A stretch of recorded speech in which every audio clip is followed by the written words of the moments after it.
আমার নাম মোহাম্মদ শওকত হোসেন এরশাদ। শওকত হোসেন এরশাদ, মানে আমরা এরশাদ ভাই বলি আপনাকে। জি। ওকে, সো এরশাদ ভাই বয়স কত? 32। 32 বছর বয়স। জন্ম জেলা কোথায়?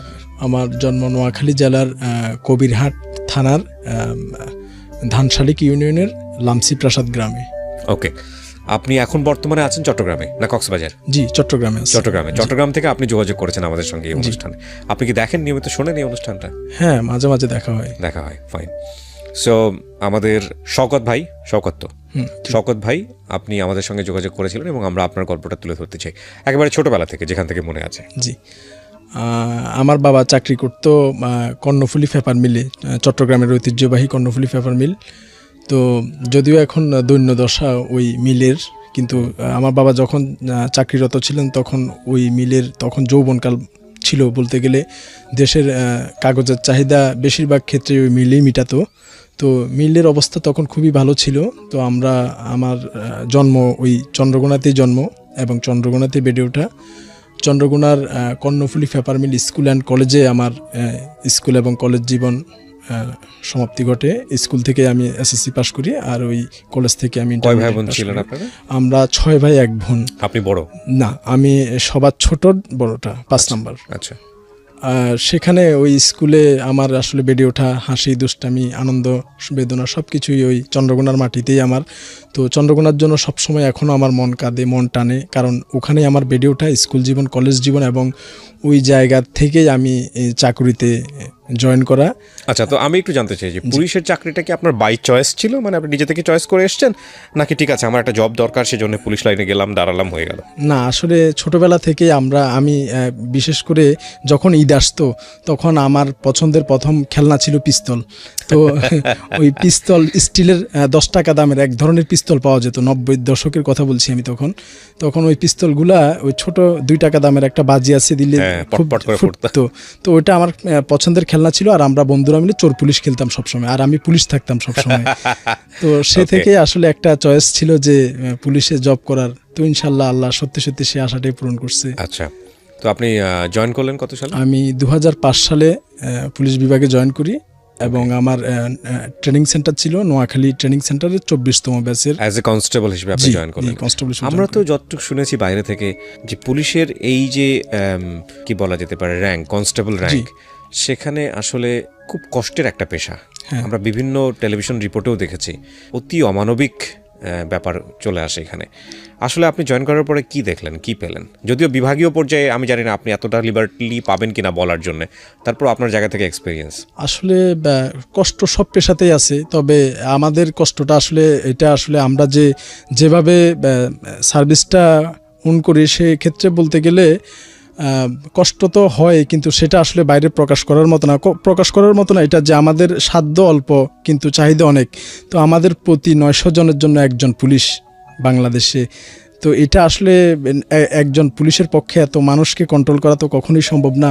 তারপরও আমরা সেবা দিয়ে যাচ্ছি, এবং বিশেষ কিছু মুহূর্ত আছে যেখানে মানুষ বড় ধরনের কোনো অকারেন্স বা বড় ধরনের কোনো বিস্ফোরণ কিংবা কোনো ভয়াবহ পরিস্থিতি সৃষ্টি হলে সবাই যখন পালিয়ে বাঁচতে চায়, তখন কিন্তু সেই জায়গাতে রেস্কিউ করা, সেই জায়গাকে নিরাপদ করা, এবং সেই জায়গায় নিজের জানমাল দিয়ে হলেও সেই জায়গাকে একটা নিরাপদ চাদরে ঢেকে নিয়ে আসা, এটা কিন্তু আসলে আমরা আমাদের জীবন বাজি রেখেই করি। তো সেক্ষেত্রে বলতে গেলে পুলিশের পেশাটা একটু চ্যালেঞ্জিং পেশা, এবং এই পেশায় অনেক না পাওয়া আছে। তারপরেও না পাওয়াকে আমরা সেই বড় করে দেখি না, আমরা দেখি সবসময় আমাদের দেশটাকে। তো আমাদের দেশটাকে আমরা কিভাবে আরো সুন্দর দেখতে চাই, সেই লক্ষ্যে আসলে আমাদের কাজ করে যাওয়া। আপনি জয়েন করলেন কত সালে কথা বলছিলেন? যখন 2005-এ পুলিশ বিভাগে জয়েন করি, তখন পুলিশের তখন ডিউটি ছিল প্রচুর ডিউটি, সারা রাত নাইট ডিউটি করে আসার পরেও কিন্তু আবার সকালবেলা উঠে আবার ওই যে ভিআইপি ডিউটি, প্রোটেকশন ডিউটি কিংবা পিকেটিং ডিউটি, হরতাল ডিউটি, সারা রাত নাইট ডিউটি করে আসার পর 8টা to 8টা ডিউটি করার পরেও কিন্তু আবার সকাল 10টা কিংবা 11টা বেরিয়ে যেতে হতো। তো 2 ঘন্টাও আসলে 2 থেকে 3 ঘন্টা ঘুমানোর সময় আমি ঠিকমতো পেতাম না। তো আমার মাঝে মাঝে খুব রাগ হতো যে কিসের চাকরির মধ্যে আসলাম, স্বপ্ন দেখতাম কি, কল্পনা করতাম কি, আর বাস্তবে হলোটা কি। তো আমার রাগ চলে আসতো মনের মধ্যে। আমি এবং আমার বাবাকে কয়েকবার ফোনও করছি যে বাবা, আমি আর পারবো না, আমার খুব অসুবিধা হচ্ছে, খুব কষ্টের চাকরি, আমার দ্বারা সম্ভব হবে না, আমি চলে আসতেছি, আমি পারবো না আর। তো আমার বাবা বুঝাতো, দেখ বাবা 6 মাস কষ্ট করে ট্রেনিং করলি, তারপর এত লম্বা সিকোয়েন্স যে চাকরি নেওয়ার অনেকগুলা ধাপ পেরোতে হয়, তো এত কিছুর পরে মাত্র 1-2 মাস চাকরি করে চলে আসাটা কি ঠিক হবে? আরেকটু ভেবে দেখ, আরেকটু চিন্তা করে দেখ। ওই সময় আপনার স্যালারি ছিল কত? স্যালারি ছিল আমাদের তখনকার বেসিক ছিল 2850 টাকা, 2005-এর কথা বলছি আমি। সবকিছু মিলিয়ে আপনি সবকিছু মিলে 5000-এর মতো। 2005 সাল? জি, 2005 সাল আগস্ট মাসের কথা। এখন কত হয়েছে এটা কনস্টেবল? এখন আসলে আমাদের বেতনটা হচ্ছে প্রতি বছর ইনক্রিমেন্ট যোগ হয়, তো যাদের সার্ভিস বেশি তো তাদের বেতনটাও আসলে একটু বেশির কোঠায় যায়। আপনার তো এটা বলতে সমস্যা নেই, কারণ এটা তো ওপেন সিক্রেট, সবাই জানে সরকারি বেতনের যে রেশিও। আপনি 2015 সালে জয়েন করেছেন, 2005 সালে জয়েন করেছেন, এখন হচ্ছে 2020 সাল, মানে 15 বছর আপনি সার্ভিস করেছেন। এখন আপনার স্যালারি স্ট্রাকচার কত? আমার স্যালারি এখন মেবি বেসিক হচ্ছে 15,000, 15,500 মেবি 15,500। আপনার সবকিছু মিলিয়ে কত থাকে? সবকিছু মিলিয়ে প্রায় 25,000 টাকার মতো আসে আমার বেতন। 25,000 টাকা, এটা মোটামুটি সচ্ছল বলা চলে, মোটামুটি সচ্ছল। সেটা তারপরেও আপনি চিন্তা করেন 15 বছর সার্ভিস দেবার পরে, এটা একটা মাথায় রাখতে হবে। আমাদের ইনি কিন্তু কনস্টেবল এবং একেবারে প্রথম সারির হচ্ছে পুলিশের মধ্যে প্রথম সারির যোদ্ধা হচ্ছেন এনারা। আমরা যেরকম বলি আর্মির মধ্যে সোলজার, তো এনারা হচ্ছেন সেই পুলিশের মধ্যে সোলজার। আমি আমার জায়গা থেকে যেভাবে বুঝি সেভাবে ব্যাখ্যা করছি, যদিও এটা একটা ডিভিশনাল পর্যায় থেকে বিষয়গুলোকে ভাবে তুলে ধরা, মানে এটার হয়তো নিশ্চয়ই ব্যাখ্যা আছে, আমি হয়তো ওইভাবে ব্যাখ্যাতে যেতে পারবো না। আমি আমার ব্যক্তিগত ফিলিংস তুলে ধরছি, কিছু জায়গায় মিল অমিল বা কিছু জায়গায় ডিসিমিলারিটি হতে পারে। ওকে, বলেন তারপর। তো আমি ওনাকে অপশন দিতাম যে আমাদের তো দোকান আছে, তো দোকানে তো 2জন কর্মচারী ছেলে আছে, না হলে একজন বাদ কইরা দিয়ে আমি কর্মচারী, ওই ছেলের জায়গায় আমি ঢুকে যাব। ওরে বাবা, কি পরিমাণ পেইন তাহলে চিন্তা করেন। তো আমি এরকমও বলছি, তো উনি তারপর আমাকে বলছে, দেখ বাবা আরেকটু কষ্ট করে দেখ, আর 2-1 মাস দেখ, তারপর না হলে চলে আসিস। তো সবসময় আমাকে সান্ত্বনা, বুদ্ধি, পরামর্শ এগুলা দিয়ে যাইতো। তো তারপরও চলে যাচ্ছে। আসলে কষ্ট যদি আমাদের ট্রেনিং পিরিয়ডে আমাদের স্যাররা সবসময় একটা কথা বলতো যে কষ্টটাকে যদি তুমি কষ্ট মনে করো তাহলে সেটা তোমাকে আরো চেপে ধরবে, আর যদি তুমি সেটাকে কষ্ট না মনে করো তো সেটা কোনো ব্যাপারই না তোমার কাছে। তো আমিও সেটাকে দেখলাম যে বাবাও না আসার পক্ষে কথা বলছে, পরে নিজের উপর চ্যালেঞ্জ নিলাম যে দেখি না কি হয়, কত খাটাইতে পারে আর আমিও কত খাটতে পারি দেখি। তারপর এরকম করতে থাকি, ডিউটি করতে থাকি, আস্তে আস্তে শরীরের উপর সেটা সহনীয় পর্যায়ে চলে আসে এবং অনেক কিছু দেখি, কাছ থেকে অনেক কিছু দেখি যেটা আসলে আমাকে পুলিশের চাকরির প্রতি টানে, যে মানুষের এত কাছ থেকে গিয়ে সেবা করা আর কোনো প্রফেশনে আমার মনে হয় সম্ভব না। যেমন একটা কথা বলি যে যে সায়দাবাদ থেকে 2টা বাচ্চা কিভাবে জানি চলে আসছে, তারা এসে তাদের রংপুর কুড়িগ্রাম, হ্যাঁ সম্ভবত কুড়িগ্রামই হবে, সে 2005 কিংবা 2006-এর কথা, তো তারা যেতে পারবে না, কান্নাকাটি করতেছে। তো তাদেরকে আমি নিয়ে গেলাম হোটেলে, ভালো করে খাওয়ালাম, তারপর কন্ডাক্টরের কাছে তাদেরকে বুঝিয়ে দিলাম বাবা মায়ের কোথায় থাকে, গ্রামের বাড়ি কোথায়, সব কিছু ডিটেল নিয়ে, তাদের ড্রাইভার এবং হেল্পারের মোবাইল নাম্বার নিয়ে, কাউন্টারের মোবাইল নাম্বার নিয়ে তাদের সাথে সার্বক্ষণিক যোগাযোগ করে তাদের মা বাবার কাছে পৌঁছায় দেওয়া পর্যন্ত সার্বক্ষণিক যোগাযোগ রক্ষা করে, এবং যখন মা বাবার কাছে ওই বাচ্চা 2টা পৌঁছায় তখন আমি একটু আত্মতৃপ্তির হাসি যে না, আমার আজকের ডিউটিটা অন্তত সাকসেস। এরকম অনেকগুলা কাজ, একটা মানুষ রাস্তা পার হতে পারছে না, অন্ধ মানুষ অনেকক্ষণ দাঁড়ায় আছে, আমি 2 পাশের গাড়িগুলোকে বন্ধ করে দিয়ে আমি তাকে পার করে দিলাম। তারপর একটা ভিক্ষুক চোখ নাই কিংবা হাত নাই, বর্ষার সময় একটা ঝুপড়ির মধ্যে ভিজে যাচ্ছে, তাকে আমি একটা শেডের নিচে নিয়ে গেলাম। তারপর একটা মানুষ হাত নাই, খেতে পাচ্ছে না, তো একটা মানুষকে আমি 50 টাকা বা 100 টাকা দিয়ে তাকে খাওয়ানোর ব্যবস্থা করে দিলাম। কিংবা হরতাল ডিউটির সময় কোনো দেখা যাচ্ছে ছাত্র বা ছাত্রী পরীক্ষায় যেতে পারছে না, তো নিজে উদ্যোগ নিয়ে তাকে পৌঁছে দিলাম। তো এরকম অনেকগুলো ভালো কাজ থেকে করতে পেরে এবং নিজেকে আসলে তখন গর্বিত মনে হচ্ছে যে না, এত কষ্ট করলেও যে মানুষের কাছ থেকে গিয়ে মানুষকে এই সেবা দিচ্ছি। কিন্তু করলেন ভালো কথা, কিন্তু মানুষের যে পারসেপশন আমাদের পুলিশ সম্পর্কে, যে দৃষ্টিভঙ্গি সোজা বাংলায় যেটা বলি, সেটা আপনাকে কখনো কষ্ট দিত না? প্রত্যেকটা প্রফেশনেই আসলে ভালো এবং মন্দ দুটা পেশারি মানুষ থাকে।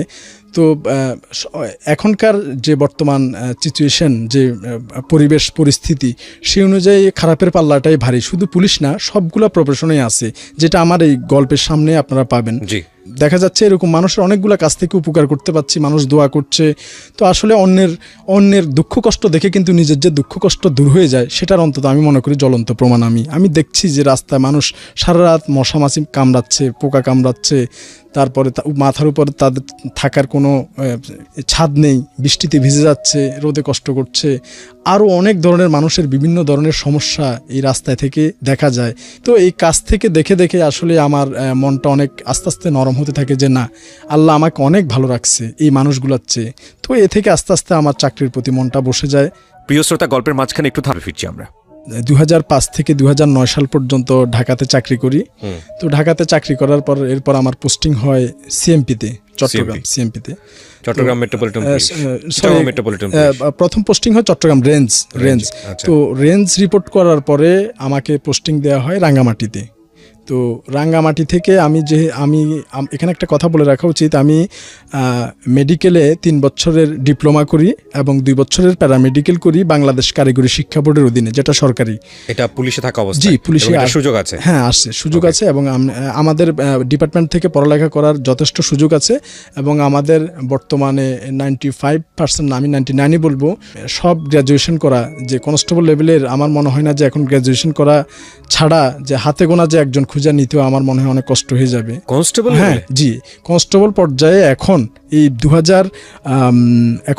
2020-এর কথা বলতেছি, এই 2020-এ শুধু এখন না, আজ থেকে 5 বছর আগেও আমার মনে হয় এখন আতস কাজ দিয়ে খুঁজতে হবে যে এসএসসি পাস বা ইন্টার পাস প্রায় ছেলে গ্র্যাজুয়েশন করা। তো এটা আমাদের জন্য একটা প্লাস পয়েন্ট। হয়তো এটা অনেকে জানে না, কিন্তু এটাই, আমি তো জানতাম না, এটাই ট্রু। তো তারপর এখন আসলে অনেক আধুনিক হয়ে গেছে, মন মানসিকতা মানুষের অনেক চেঞ্জ হয়েছে এবং এখন ভালো ভালো শিক্ষিত শ্রেণীর ছেলেরাই কিন্তু এই পুলিশ পেশাকে চয়েস হিসেবে নিচ্ছে তারা। যখন আমার এই যে চট্টগ্রাম রেঞ্জ থেকে রাঙ্গামাটি পোস্টিং হয় 2009 সালে, তখন এই কোর্সগুলো করা থাকার পরিপ্রেক্ষিতে আমার রাঙ্গামাটি থেকে ডেপুটেশনে চট্টগ্রাম বিভাগীয় পুলিশ হাসপাতালে আমাকে বদলি করা হয়। আচ্ছা, যাতে আমি ওই যে রাঙ্গামাটি থেকে যে সমস্ত ইনজুর্ড পেশেন্ট আসবে পুলিশ, তাদেরকে বিভাগীয় পুলিশ হাসপাতালে সেবা দিতে পারি। তো আমাদের এই ডেপুটেশন সিস্টেমটা আছে পুলিশের মধ্যে, সেই সিস্টেম অনুযায়ী আমি চট্টগ্রাম বিভাগীয় পুলিশ হাসপাতালে 2010 সালে জয়েন করি। আচ্ছা, তো জয়েন করার পরে আমার কাজ হয় ওটিতে কাজ করা। পুলিশ বিভাগের যে অপারেশন থিয়েটার আছে, আমাদের সার্জারি ডাক্তার আছে, ওনাদের হেল্পিং হ্যান্ড হিসেবে ওটিতে কাজ করা। তো ওটিতে কাজ করতে করতে আমার কাজ স্যাররা পছন্দ করে এবং ওটি ইনচার্জ হিসেবে আমাকে তারা ওই ওটিতে পদায়ন করে। তো ওটির দায়িত্বে আমি থাকি, আমার সাথে আরও কয়েকজন আমার সহকর্মী থাকে কনস্টেবল পদের, ওনারাও। বিশেষ করে ডাক্তার আহমেদ রসুল, বর্তমান যিনি সুপারিনটেন্ডেন্ট, তত্ত্বাবধায়ক দায়িত্বে আছে চট্টগ্রাম বিভাগীয় পুলিশ হাসপাতালের। আমাকে খুব স্নেহ করে ডাক্তার নাজিমুদ্দিন আহমেদ, উনি আরামো residential medical officer, doctor Shamim, doctor Tushit sir, উনি সার্জারি স্পেশালিস্ট, এবং ডাক্তার প্রিয়াঙ্কা এবং ডাক্তার সঞ্জিদা ম্যাডাম, এখন উনি নেই। তো এই ডাক্তার হাসান স্যার, ওনারা আমাকে খুব স্নেহ করে, যে আসলে মানুষ যদি তার কাজটা সেরাটা উপহার দিতে পারে, তাকে পছন্দ করতে বাধ্য, সেটা আমি মনে করি। তো ওনারা আমার কাজকে ভালোবাসছে এবং আমাকেও ভালোবাসছে। তো আমাকে এই ক্রিটিক্যাল কিছু রুগীর দায়িত্ব দেয়, সিভিয়ার রুগী, যেগুলো আমাদের পুলিশ হাসপাতালে বিয়ার করা সম্ভব না, খুব সিরিয়াস মারাত্মক পর্যায়ে চলে গেছে, যেগুলো গুলি খেয়ে আসছে, কিংবা সিভিয়ার ক্যান্সার, কার্সিনোমা, এই ধরনের কেস তো আর আমাদের বিভাগীয় পুলিশ হাসপাতালে সলভ করা সম্ভব না। সেটার ক্ষেত্রে আমরা মেডিকেল কলেজের শরণাপন্ন হই চট্টগ্রামের ক্ষেত্রে। তো চট্টগ্রাম মেডিকেল কলেজে এই সিভিয়ার রুগীগুলো আমার দায়িত্ব পড়ে, আমি নিজে নিয়ে যাব এবং ওইগুলার ব্যবস্থা নিশ্চিত করে মেডিকেল থেকে আমি আমার আবার কর্মস্থলে রিটার্ন করব। ওকে। তো আমি এরকম যখন রুগী নেওয়া শুরু করি, 2011-র একটা ঘটনা বলি, যখন আমি একটা এরকম সিভিয়ার পেশেন্ট আমাদের পুলিশের হ্যান্ড ওভার করে মেডিকেল কলেজে ব্যবস্থা গ্রহণ করে যখন ওনাদের দায়িত্বে বুঝিয়ে দিয়ে যখন চলে আসার পথে, তখন দেখতে পাই যে একটা মেডিকেলের ফরেন্সিক বিভাগের সামনে লাশ কাটা ঘর, আর কি, লাশ কাটা ঘরের পাশেই ডাস্টবিনে, যেদিকে খুব একটা কেউ যাতায়াত করে না, তো ডাস্টবিনে একটা মানুষ পচে যাচ্ছে, তার পায়ের হাঁটু থেকে শুরু করে একেবারে উরু পর্যন্ত এবং এক হাতের এক পাশ পুরোটা, বাহু পুরোটায় পোকে খেয়ে ফেলতেছে। পোকাগুলো হচ্ছে, আপনারা বোঝার জন্য বলছি, যে বাথরুমের মধ্যে যে অনেক দিনের পুরনো বাথরুমের মধ্যে যে অনেকগুলা বড় বড় সাদা পোকা থাকে, কিলবিল করে, সেই পোকাগুলা, এটাকে ডাক্তারি পরিভাষায় ম্যাগট বলা হয়। তো এই ম্যাগট, এই পোকাগুলা এই মানুষগুলাকে খেয়ে ফেলছে, মানে এই মানুষটাকে খেয়ে ফেলছে। তো আস্তে আস্তে তার অর্গানগুলোকে খেয়ে ফেলছে। প্রথমে এই পোকাগুলা আসলে এগুলো উৎপত্তি হয় কোথাও যদি আমাদের ইনজুর্ড হয়, যে কোনো কারণে ক্ষত হইতেই পারে, বাসের অ্যাক্সিডেন্টে, সিএনজির ধাক্কায়, কিংবা কোনো কিছু তুলতে গিয়ে, কাজ করতে গিয়ে হাত ছুলে যেতে পারে, পা ছুলে যেতে পারে, কাটা যেতে পারে, যে কোনো উপায়ে আমাদের এটা হতেই পারে। এটা একটা নিত্য নৈমিত্তিক ব্যাপার। তো এই কাটাটা যদি সঠিক চিকিৎসা না করা হয়, আপনার একটু ক্ষত যদি বেশি হয়, অবশ্যই সেখানে স্ট্রেস দিতে হবে।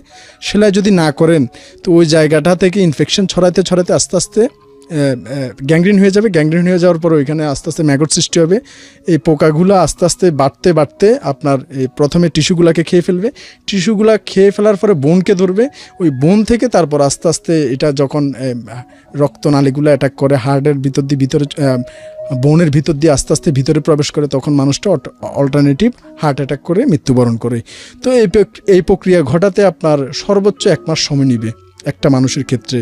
তো রোগ প্রতিরোধ ক্ষমতা যদি তার ভালো থাকে তাহলে আরও কিছুদিন তাকে বাঁচতে পারে। আর যদি রোগ প্রতিরোধ ক্ষমতা ভালো থাকে তাহলে 1 মাসের আগে সে শেষ হয়ে যেতে পারে। তো তারপর দেখি যে এরকম একটা মানুষ ডাস্টবিনে পড়ে রয়েছে, পোকা খেয়ে ফেলতেছে। তখন আমি চিন্তা করলাম যে এইভাবে তো আমি ফেলে রেখে চলে যেতে পারি না। তো ওদিকে আসলে কেউ ভয়ও যায় না, লাশ কাটা ঘরের পাশে, তার উপরে পচা দুর্গন্ধ আসতেছে। তো অনেকে মনে করতেছে এটা কোনো পচনশীল লাশের গন্ধ, আসলে এটা জ্যান্ত মানুষ।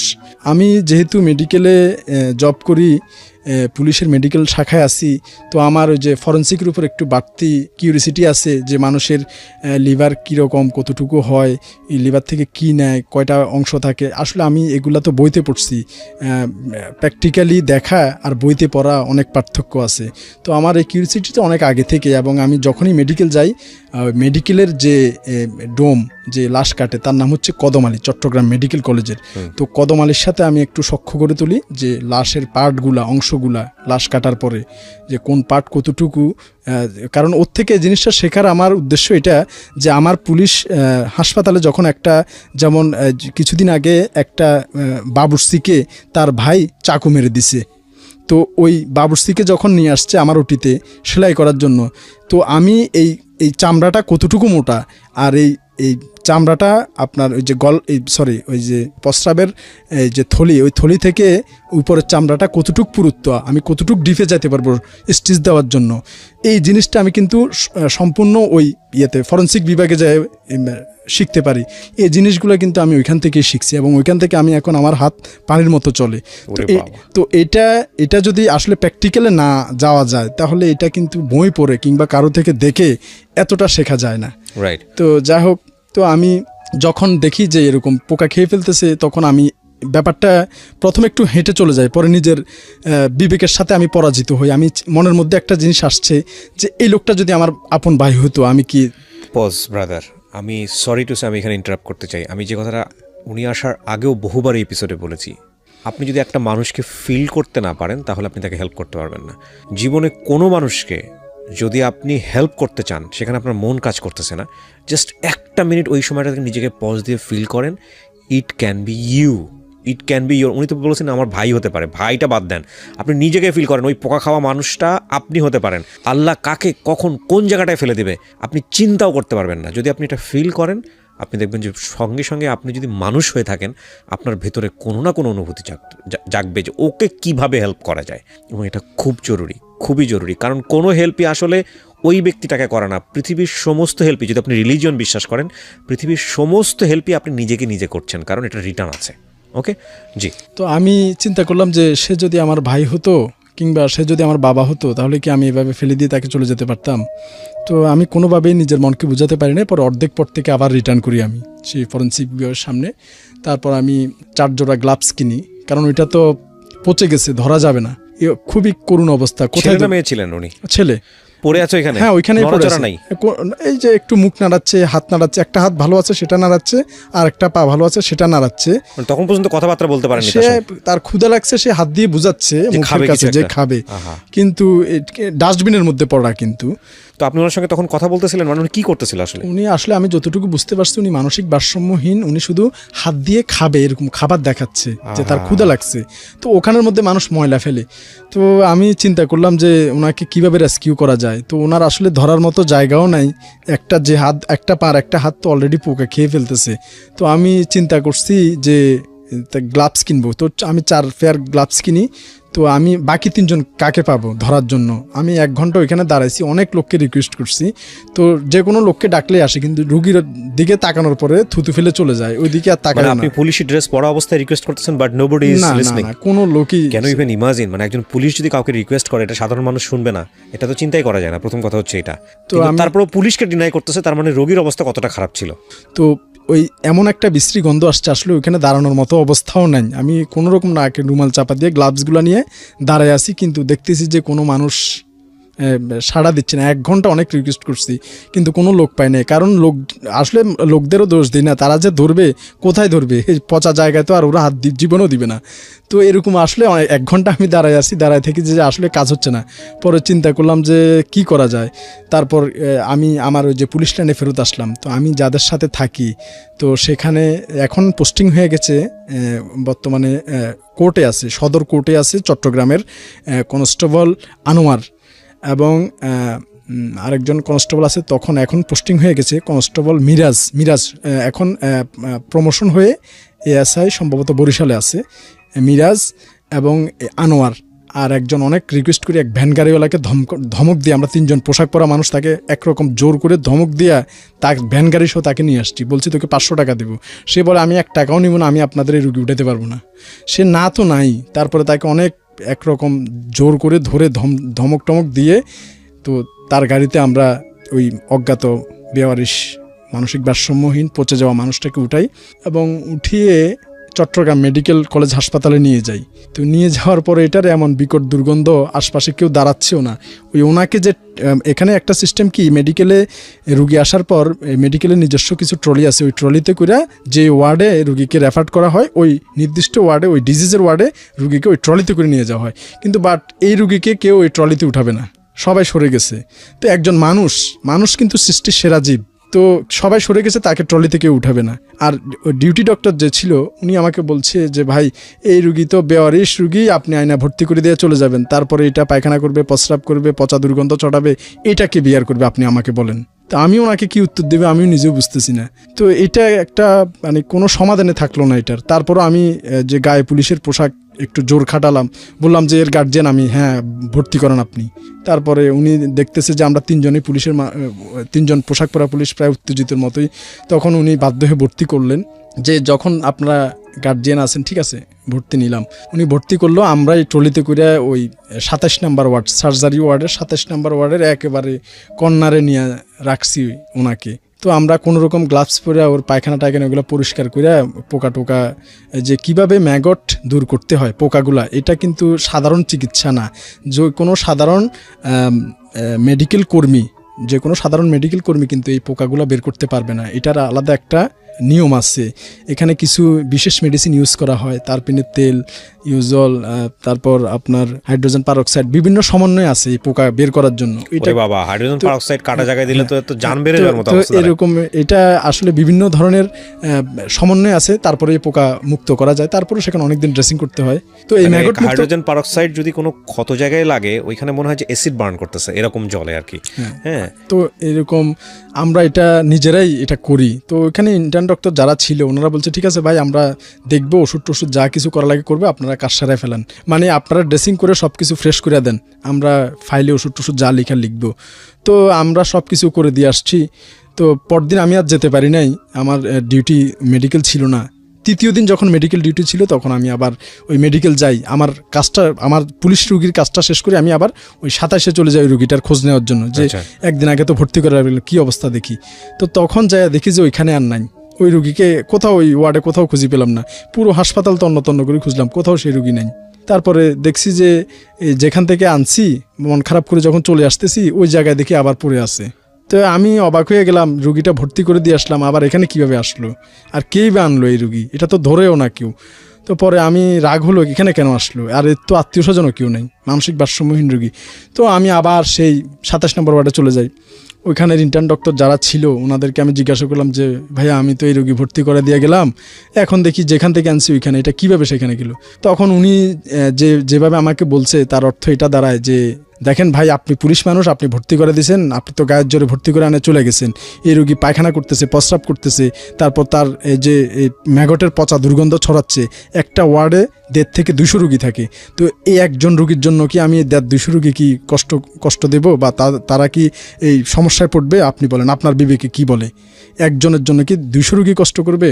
তো আমি ওনার যুক্তির কাছে আমি আর পারলাম না, তো বললাম তাহলে তো কে নিল? বলে আমাদের এমএলএসএসরাই ওইখানে নামায় নিয়ে চলে গেছে। আমরা তো আমি এটার পর আমি নিচে নাইমে এসে আমার চোখ দিয়ে কয়েক ফোঁটা পানি পড়ছে যে একটা মানুষ, সৃষ্টির সেরা জীব, সে এভাবে মরে যাবে।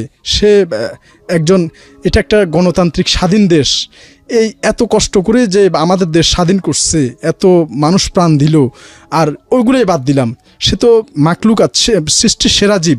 তো এভাবে একটা মানুষ, তার কোনো চিকিৎসা হবে না, সে এভাবেই মারা যাবে, এটা আমি কোনোভাবেই আমি অ্যাকসেপ্ট করতে পারলাম না। যা আমি সারা রাত আমার মনের সাথে যুদ্ধ করছি, লোকটা কি ওইখানে মারা যাবে?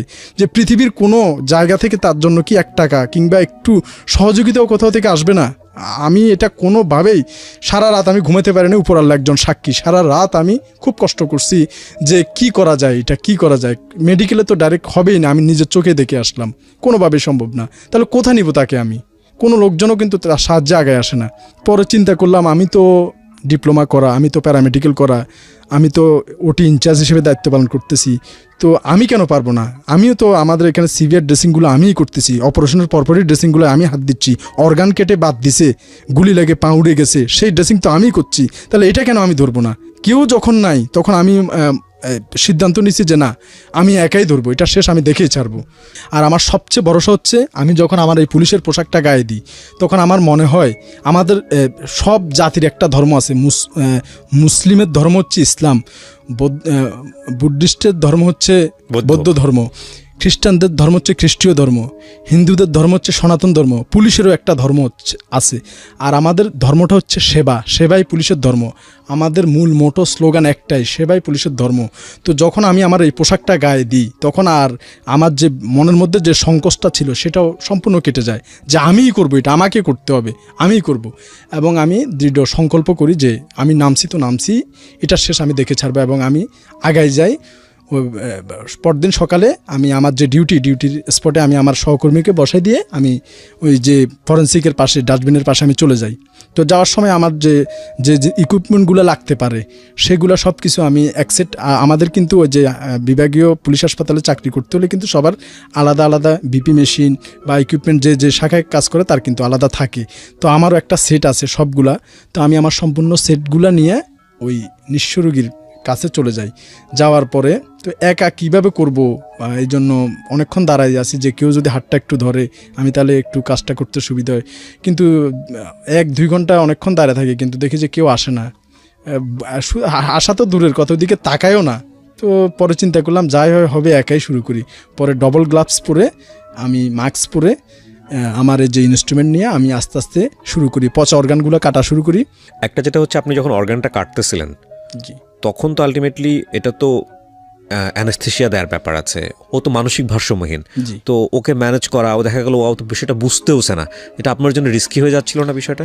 রিস্কি বলতে কি, যখন সম্পূর্ণ ডেড টিস্যু কাটা হয়, যেটা পচে গেছে, সেখানে কিন্তু তেমন একটা ফিল থাকে না। কিন্তু যখন ডেড টিস্যুর পরে যখন আমি মূল টিস্যুতে আসব, তখন লাল মাংস কিংবা লাল রক্তের অস্তিত্ব পাওয়ার জন্য আমার খোঁজটা কিন্তু হচ্ছে লাল রক্ত কিংবা লাল মাংস। যখন ওই লাল পর্যন্ত আমি আসতে পারবো, তখন আমার এই ড্রেসিংটা সার্থকতা আসবে। ওই অতটুকু যাওয়ার সাথে সাথে কিন্তু চিৎকার চেঁচামেচি শুরু করবে। তো আপনি তখন কোন জায়গায় কাটলেন? তো প্রথম আমি তো ডেড টিস্যুগুলো ফেলে দিই। তো ডেড টিস্যুগুলো ফেলে দেওয়ার পরে যখন তার মূল জায়গা পর্যন্ত আমি আসি, তখন বুঝতে পারি যে লাল অস্তিত্বটা আমি পাই, তার বডির লাল কোষের অস্তিত্ব। কোথায় কাটতে হয়েছিল ওনার বডির হচ্ছে পায়ের পাতা থেকে আপনার যে টাকনুগিরার উপর পর্যন্ত ফেলে দিতে হয়েছে, 4 ইঞ্চি উপর পর্যন্ত ফেলে দিতে হয়েছে। ওটা টোটালি রাখা যায় নাই। এরপরে ড্রেসিং এ আস্তে আস্তে আরেকটু উপর উঠছে। আর এই হাতের এখানের মাংস ছিল না ওনার, এই মাংস সবগুলা এই ডান হাতের, হ্যাঁ, এটা টোটালি মাংস ছিল না। হাতটা এগুলো পুরো একেবারে পচে গেছে। আর পোকা যে কিরকম সেটা আসলে আপনাদের যে পোকা কিরকম হয় সেটা যদি দেখতে চান আপনারা, আমার শওকত এরশাদ নামে আমার যে প্রোফাইল আইডি, ইংরেজিতে ফেসবুক আইডি, ইংরেজিতে SHOWKAT, ARSAD, শওকত এরশাদ। এই শওকত এরশাদ আমি ট্যাগ করে দিব, এই শওকত এরশাদ যদি আপনারা লিখেন তাহলে আমার আইডিতে ঢুকতে পারবেন। আর ঢুকলে একটু নিচের দিকে যাওয়ার চেষ্টা করবেন। মানুষকে শরীর পোকা যে কীভাবে খেয়ে ফেলে এটা আসলে আমার মুখ থেকে না শুনে যদি আপনি, তো যারা সহ্য করতে পারেন শুধু তারাই দেখবেন, যাদের হার্ট দুর্বল তাদের না দেখার অনুরোধ জানাচ্ছি। অনেকগুলো এখানে অর্গান বিচ্যুতি আছে, এটা আপনাদের হয়তো খারাপ লাগতে পারে। তো আমি সেটা যখন এরকম ড্রেসিং শুরু করি, আর এই ধরনের ড্রেসিংয়ে কমপক্ষে 3 থেকে 4 মাস সময় লাগে এই পুরো টিস্যুগুলোকে সজীব করে নিয়ে আসতে। ওই সজীব করে নিয়ে আসার পরে তারপর সেটা অপারেশনাল কেস হয় কিংবা স্কিন গ্রাফটিং হয়, শরীরের অন্য জায়গা থেকে মাংস বা চামড়া কেটে এনে ওই আক্রান্ত জায়গায় চামড়াটা লাগানো। তো এটা হচ্ছে সার্জারির একটা বড় একটা কার্যক্রম। এটাতে আমি আমার পুলিশ হাসপাতালের ডাক্তারদের সহযোগিতা নেই। না, ওনাকে আপনি অপারেশনটা করার পরে তারপরে নিয়ে যান হাসপাতালে নাকি ওখানেই রেখে যান? না, ওনাকে তো কোথাও মুভ করা যায় না, যেহেতু উনি পায়খানা প্রস্রাব সব, সে তো কোথাও তার একটা অর্গান তো পচে গেছে, 2টা অর্গান পচা গেছে, তো ওই পচা অংশ তার উপর কাটাও হয়েছে, সে কিন্তু কোথাও মুভ করতে পারে না, নাড়াচাড়া করতে পারে না। যেখানে তাকে ফেলে রাখছি ওখানে সে পড়ে থাকে। মানে ওই অবস্থা আপনি ড্রেসিং করে ওখানেই রাখেন? হ্যাঁ, ওইখানে রাখতে হয়। এখান থেকে ওনাকে আমি প্রায় 3-4 মাস ড্রেসিং করি ওইভাবেই। মানে ওখানে ড্রেসিং করে ওখানে? হ্যাঁ, ওখানে ড্রেসিং করে ওখানে রেখে দিই। তো এই ড্রেসিংয়ের সাথে সাথে অনেকগুলো ব্যাপার আসে দাঁড়ায়। যেমন প্রত্যেক দিন কিন্তু ওনার কাপড় চেঞ্জ করে দিত, সারাদিন ওই পায়খানা করতো, প্রস্রাব করতো একটা কাপড়ের মধ্যে। তো আমি সন্ধ্যাবেলা গিয়ে ওই কাপড়টা ফেলে দিয়ে নতুন আরেকটা কাপড় ওকে পরাই দিতাম। আপনি কি তখন ম্যারিড ছিলেন? না, তখন আমি আনম্যারিড। আমার এই যে বেতনের টাকাটা আসলে আমি খরচ করতে পারি কিভাবে, এটাতে কিন্তু অনেক খরচটা হচ্ছে এই যে তার প্রতিদিন কাপড়, নতুন কাপড় দেওয়া। নতুন কাপড় বলতে কি যেটা কম দামে পাওয়া যায় ওই রকম কাপড় কিনি আমি দিই, কারণ এই তাকে যে কাপড়টা পরেছি যখন সারাদিন যে পায়খানা প্রস্রাব করছে আমার পক্ষে তো আর এটা কোথাও নিয়ে ধোয়া সম্ভব না, ওয়াশ করা সম্ভব না। তো সেজন্য আমি কম দামে একটা লুঙ্গি আর একটা ফতুয়া তাকে গায়ে দিয়ে দিতাম, সারাদিন ওটাতে পায়খানা প্রস্রাব করতো, আবার পরদিন এসে ওটা চেঞ্জ করে আরেকটা দিয়ে দিতাম। আল্লাহ, কথা বলার সুযোগ হতো ওই সময়টাতে আপনার? ও আসলে আমাকে, সেটা একটু পরে বলছি, সেটা আর একটু মর্মান্তিক ব্যাপার। তো যেটা বলছিলাম যে তার এই প্রতিদিন কাপড় চেঞ্জ করে দেওয়া এবং প্রতিদিন রাত্রে একবেলা আমি তাকে খাবার দিতাম। সারাদিন আসলে আমার পক্ষে সম্ভব ছিল না, আমার তো কাজ থাকতো, আর আমি তাকে একবেলা খাবার দিতাম। রাত্রে কখন আমি আসবো সেই ওইদিকে তাকায় বসে থাকতো। আমি রাত্রে গেলে ও খাবারটা খাবে, আমি যদি কোনো কারণে না যাইতে পারি সেদিন সে না খেয়ে থাকবে। ওষুধ খাওয়াতে হতো না? না, ওষুধ আমি একবেলায় খাওয়াতাম তাকে। আমি দিনে একবার আসতাম শুধু, ওই রাতের বেলায় ওষুধ দিয়ে যাইতাম। যদিও ওষুধ 2 বেলা, অ্যান্টিবায়োটিক 2 বেলা কোর্সের নিয়ম, কিন্তু আমারও তো আসলে ওইদিকে চাকরি, আবার এদিকে প্রতিদিন কিন্তু একবার হাজিরা দিতেই হবে, না হলে এটাও হবে না। পরে আসলে আল্লাহ তাদেরকে সেভ করে, আল্লাহর একটা বিশেষ রহমত আছে তাদের উপরে। তারপর আমি কি করি, ওই যে ওই লোকটাকে যখন খাবার দেই, আমি যখন রাত্রে আসবো সেই ওইদিকে তাকায় বসে থাকে যে কখন আমি আসবো তার জন্য খাবার নিয়ে। তো আমি যখন আসি তখন ওই লোকটা, সে কিন্তু মানসিক প্রতিবন্ধী, আমাদের মতো স্বাভাবিক কথা বলতে পারে না, মাঝে মধ্যে 2-1টা কথা বলে, খাবো না, যে জিনিসটা দিলে তার শরীর জ্বলে, যে মেডিসিনটা দিলে ওইটা দিতে গেলে সে না বলে, হাত এভাবে করে হাত ছড়ায় দেয়। মোটামুটি একটা তার সাথে আমার একটা ভাষার যোগাযোগ হয়ে গেছে, আমি বুঝতে পারি সে কি বলতে চাচ্ছে। তো আমি যখন খাবার নিয়ে আসি, কোনটা খাবে না, কোনটা খেতে চায়, এরকম আমার কাছে সে যখন এরকম তার মনের ভাষাটা আমি বুঝতে পারি, তো আমি তাকে এরকম প্রতিদিন একদিন পর একদিন তো ড্রেসিং হচ্ছে, আর প্রতিদিন এসে রাত্রে একবেলা, দিনের বেলা আমার ডিউটি থাকে, সন্ধ্যার পর আমি আসি, তার ওই পায়খানা সংশ্লিষ্ট, প্রস্রাব সংশ্লিষ্ট কাপড়টা চেঞ্জ করে নতুন একটা কাপড় তারে ওই যে একটা গামছা দিয়ে মুছে টুছে কোনো রকম পরাইয়া দিয়া তার খাবারটা তার হাতে দিয়া, সে ওই যে হাতটা ভালো সেই হাতটা দিয়ে, ওই বাম হাতটা, ডান হাতে তো তার ইনজুর্ড ছিল, ওই বাম হাতটা দিয়ে কোনো রকম খাইতো। তো আমি তাকে কাটা জাতীয় খাবার দিতাম না, বিশেষ করে ডিম। জীবনে কোনোদিন একটা পূর্ণবয়স্ক মানুষের এই যে স্যানিটারি যে ব্যাপারটা, এটা যে করে নাই সে কোনোদিন বুঝবে না যে এভারেস্টটা আহরণ করা আর এই কাজ করা কোনোটাই আসলে কম না। মানে যদি চ্যালেঞ্জের জায়গা থেকে বলি, একটা পূর্ণবয়স্ক মানুষের ক্লিনিং নাম্বার 1, আমি ইন্টারাপ্ট করছি, ইট ইজ ইম্পর্টেন্ট, কারণ ইটস নট এ এন্টারটেইনমেন্টের জায়গাটায় নাই, আপনাদের ফিলগুলো বোঝাটা খুব জরুরি। ইভেন বাচ্চা মানুষ করতে গিয়ে বাচ্চার যে পটিটা না, বাচ্চা যখন 2-2.5 বছর বয়স হয়ে যায় সেইটাও অনেক সময় নেওয়া যায় না।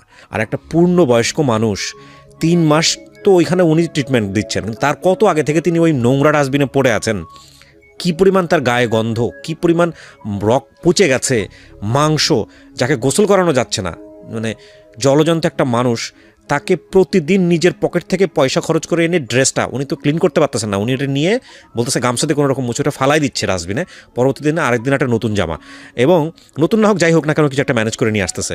মানে আমি আমার এই সময়ে আমার বলতে ইচ্ছে করতেছে যে আমি আমার জীবনের সেরা গল্পটা বোধহয় আজকে আপনাদেরকে শোনাতে চাচ্ছি। আলহামদুলিল্লাহ, চলেন প্লিজ। তারপর যখন এগুলা আমি চেঞ্জ করি, চেঞ্জ করার পরে তো তার মুখে যে একটা আমার যে প্রতিদিন খরচ হচ্ছে তার পিছে কাপড় চোপড় বাবদ বা খাবার বাবদ, তো আমি তো আর রান্না করে আমি তো ব্যারাকে খাই, আর ব্যারাক থেকে তো আমরা পুলিশে যা খাই সেই খাবার তো আমরা প্লেটে খাই, প্লেটে করে তো তার জন্য এভাবে রাস্তা দিয়ে নিয়ে আসা সম্ভব না। তো সে যে খাবারগুলো বেশি খেতে পছন্দ করে দোকান থেকে রেডিমেড সেই খাবারগুলো আমি তাকে কিনে খাওয়াতাম, এবং এটার জন্য একটা প্রতিদিন একটা ভালো একটা কজ দাঁড়ায় যাচ্ছে। তো এই টাকাটা আসলে সবারই যখন আপনার পার্সোনাল কাজে না যায়, যদি অন্য কোনো কাজে আপনি টাকা খরচ করেন, আপনার মনের মধ্যে একটু হলেও খারাপ আসার কথা। তো আমার মধ্যে একটু আসছিল যে কেন আমি এত টাকা, আমার বেশিরভাগ টাকায় তো তার পিছে চলে যাচ্ছে, মনের মধ্যে কিঞ্চিত উকি দিত। কিন্তু যখন আমি তার কাছে যাইতাম, সে যে একটা নিষ্পাপ আমার দিকে তাকায় হাসি দিত যে আমি আসছি মানে আজকে তার খাবার হবে, তো একবার উপর আল্লাহ সাক্ষী আমার সেই সব দুঃখ চলে যেত এখান থেকে। তো আমি মানে আমার মনে হচ্ছে যে না, আমি আমার পুরো বেতনটাই মনে হয় এর পিছে দিলেও আমার কোনো মানে বিন্দু মাত্র আফসোস আসবে না, পারলে আরও যদি বেশি দিতে পারি আরও ভালো লাগবে। তার যে আমি আসার সাথে সাথে যে হাসিটা দেয় যে তার তো খাবার এসে গেছে, তো এটা আসলে কতটুকু আমি বুঝাতে পারবো না। আসলে সবচেয়ে একটা জিনিস কি, আপনি যদি কারো জন্য মন থেকে কিছু খরচ করেন, আপনি আপনার ফ্যামিলি নিয়ে যদি সবাই তো বাৎসরিক একটা ট্যুরে যায়, কক্সবাজার যাচ্ছে, কেউ বা যার অর্থ বেশি সে বিদেশেও যাচ্ছে ভ্রমণ করতে, আপনি আপনার ফ্যামিলি নিয়ে যেখানে যান, যত টাকা খরচ করে যত দামি রেস্টুরেন্টে খান না কেন, কিন্তু একটা নিষ্পাপ ছোট বাচ্চা সে অনেকক্ষণ চিপসের জন্য কাঁদতেছে, তার মা বা বাবার সে অ্যাবিলিটি নেই কিনে দেওয়ার, কিন্তু আপনি যদি তাকে ওই চিপসটা কিনে দেবে, বাচ্চার হাসিটা দেখেন, আমি মনে করি আপনি এই ট্যুরে গিয়েও এই আনন্দটা পাবেন না। তো এরকম যখন তার হাসিটা দেখি আমি, তখন আমার আসলে সেই যে তার পিছে যে আমার খরচ হচ্ছে একটা কজ যাচ্ছে, সেটা আমার আর গায়ে লাগে না। তো এভাবেই আমি তার পিছে শ্রম দিতে থাকি। তো ডেফিনেটলি 4 মাস তার পিছে আমি শ্রম দেওয়ার পরে দেখি যে ঘাটা পুরো টকটকে লাল হয়ে আসছে, শুকিয়ে আসছে। এরপরে সেখানে আমাদের যে সার্জারি ডাক্তার আহমেদ রসুল স্যার, ওনাকে আমি নিয়ে যাই। স্যার অত্যন্ত ভালো মানুষ, বলার সাথে স্যার রাজি হয়। তো স্যারকে দেখাই। স্যার প্রথমে আমাকে একটু দুষ্টামি করে বকা দেয় যে তোর আর খাই দেয় কাজ নাই, তুই এগুলা নিয়ে পড়ছিস, তুই আমার হাসপাতালে সময় না দিয়ে বাইরে দিচ্ছিস। কিন্তু স্যারের সেটা মনের কথা ছিল না। স্যার সত্যি আমাকে খুব ভালোবাসে এবং ওই রুগীর ব্যাপারে যথেষ্ট হেল্প করছে। ওনার হেল্প নেওয়ার পরে শুধু আমি না, আমার সাথে চিকিৎসকরাও জড়িত, ওনারাও আমাকে সর্বোচ্চ সহযোগিতাটা দিছে। তো দেওয়ার পর এভাবে 4 মাস পর 5 মাসের মাথায় মোটামুটি লোকটা পুরোপূর্ণ সুস্থ হয়ে ওঠে। তো এবং তাকে আমি ওই যে আমাদের ওইখানে একটা বদনাশা মাজার আছে, ওই মাজারের সামনে নিয়ে বসাই দিই। তো ওখানে আলটিমেটলি প্রতিদিন সন্ধ্যায় কেউ না কেউ খাবার দিয়ে যায়। তো এভাবেই আমি কয়েক মাস অবজার্ভ করে দেখি যে না, সে ওইখানে আছে, মানুষ খাবার দাবার দিয়ে যাচ্ছে, একরকম ভিক্ষুকের মতো হলেও সে বেঁচে আছে, এবং এখনও তাকে আমি দেখি, এখনও সে আছে। মানে পরবর্তীতে কি কেসটা রিভিল করা সম্ভব হয়নি যে আসলে কোথা থেকে এসছে, কি অবস্থা? স্বজন তেমন কেউ পায় নাই বলতে কি, আসলে আমি তো একা এগুলা করে গেছি, কার কাছে যাব, আর সে ঠিক মতো কথা বলতে পারে না, এলোমেলো কথাবার্তা বলে, এক ধরনের মুখে তার কথাটা বাজে। ভালো মতো দেখলে তো চিনতে পারে। হ্যাঁ, আমাকে দেখলে সে দৌড়ায় আসে, মানে হাত ধরে এই ধরে, তার নোংরা শরীর, কিন্তু সে আমাকে এভাবে জড়ায় ধরে। কিন্তু আসলে আমি অনেক সময় পোশাকে থাকলে তার ময়লাগুলো যে আমার গায়ে লেগে যাচ্ছে, আমি বলি না, আমার থেকে ভালোই লাগে যে আমি তার এই যে জীবনটা ফেরত পাইছি, এর পিছনে যে আমি অনেক শ্রম দিছি এবং সার্থকতা পাইছি, এটাই আমার সবচেয়ে বড় আনন্দ। তো সে যখন জড়ায় ধরে তখন আসলে আমার তেমন কোনো ফিল থাকে না যে তো ময়লাগুলো আমার গায়ে লেগে যাচ্ছে, কিন্তু সে ভালো আছে আলহামদুলিল্লাহ। তবে একটা পা এই যে তার হাঁটুর একটু নিচ থেকে নেই, ওই যেটা কেটে বাদ দিয়েছি, আর এই ডান হাতটা অচল, সেটা একেবারে স্ট্রেট হয়ে গেছে, বাম হাত দিয়ে সে সব কিছু করে। তারপরও আমার আলহামদুলিল্লাহ আল্লাহর কাছে শুকরিয়া যে সে যে বেঁচে আছে, এখন ভালোভাবে আছে, এটাই অনেক।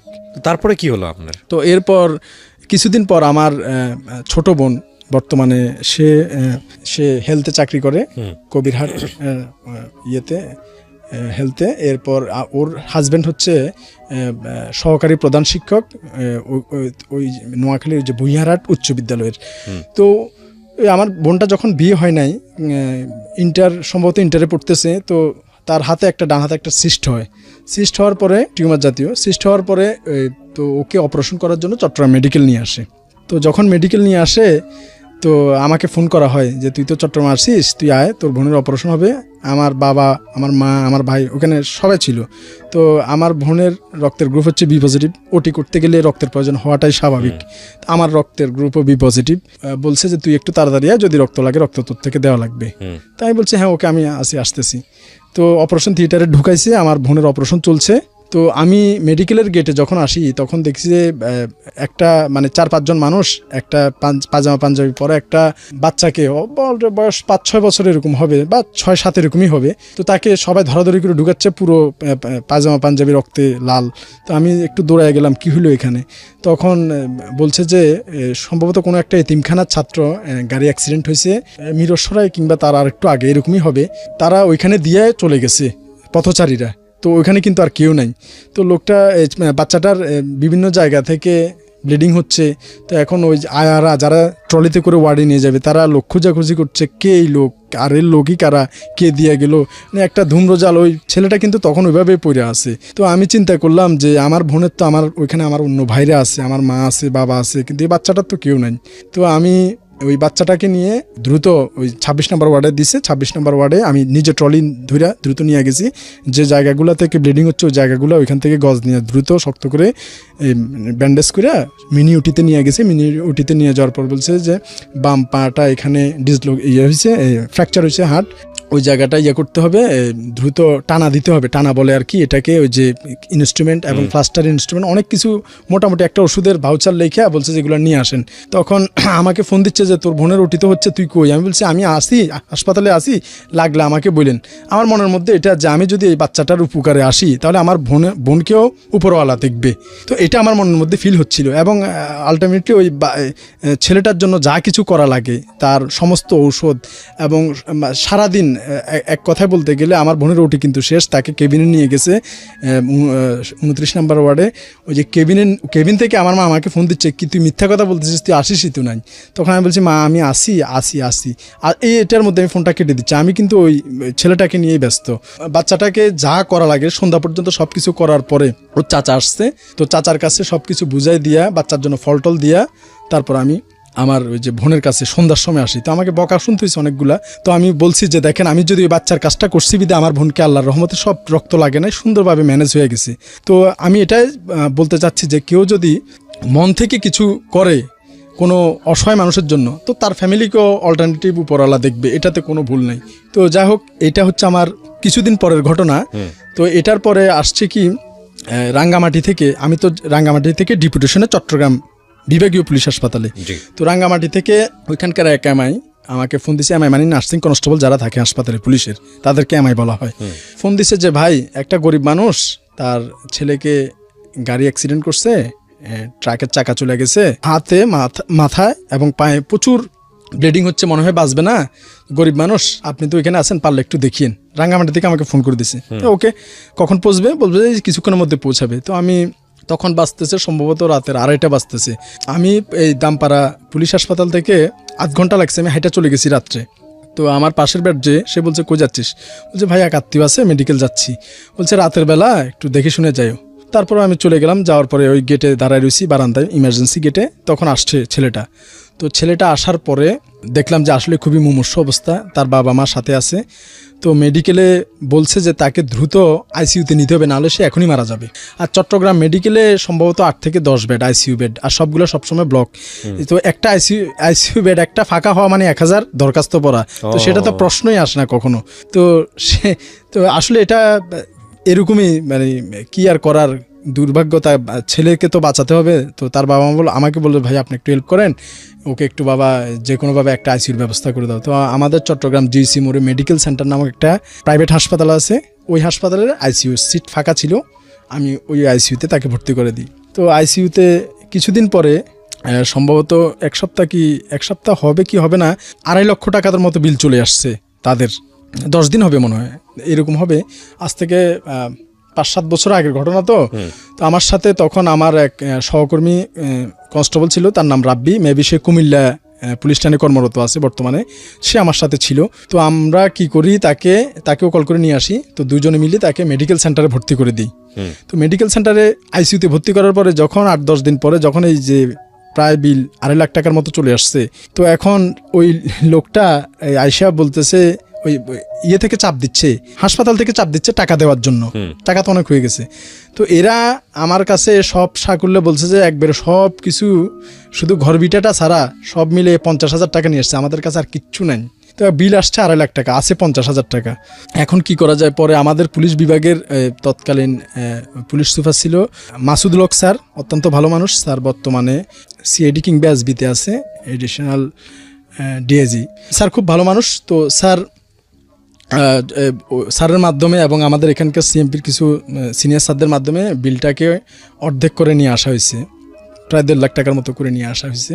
1.5 লাখ টাকার করে নিয়ে আসার পরে তারপর ওরা নিয়ে আসছে মাত্র 50,000 টাকা, বাকি 1 লাখ টাকা, বাকি 1 লাখ টাকার প্রয়োজন। তো এখন 1 লাখ টাকা কোথায় পাবে? পরে ওদেরকে আমি একরকম বলতে গেলে ওইখানকার কর্তৃপক্ষকে পায়ে ধরা বাকি ছিল আমি পোশাক পরা অবস্থায় একরকম পায়ে ধরা অবস্থা বাকি ছিল যে ভাই একটু দেখেন না কী করা যায়।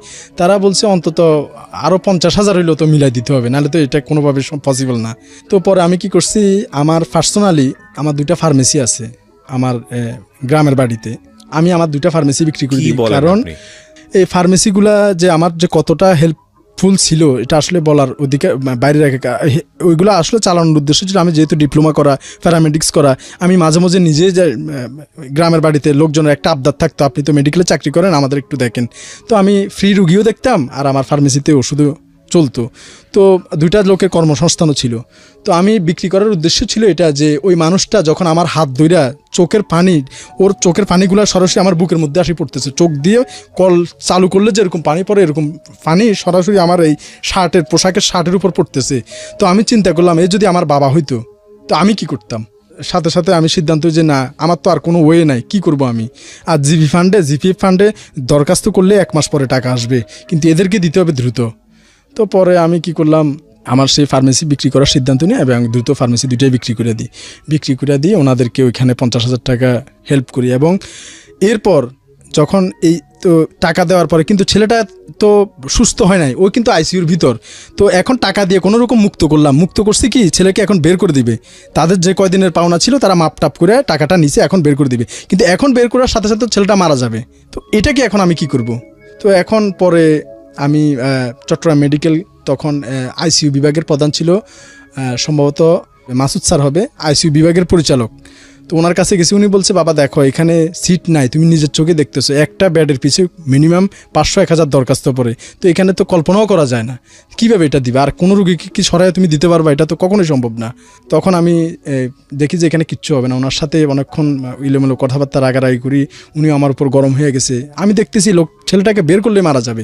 পরে আমি চলে যাই ইমার্জেন্সি ডক্টরের কাছে যে স্যার আমাদের একটা পুলিশের লোক, তখন আমি কিন্তু আর এটা যে একজন নিঃস্ব মানুষের ছেলে সেটা পরিচয় দিই না, বলছি আমাদের একজন পুলিশ সদস্য মৃত্যুসজ্জায়, এখন আইসিইউ বেড লাগবে, কি করা যায় বলেন।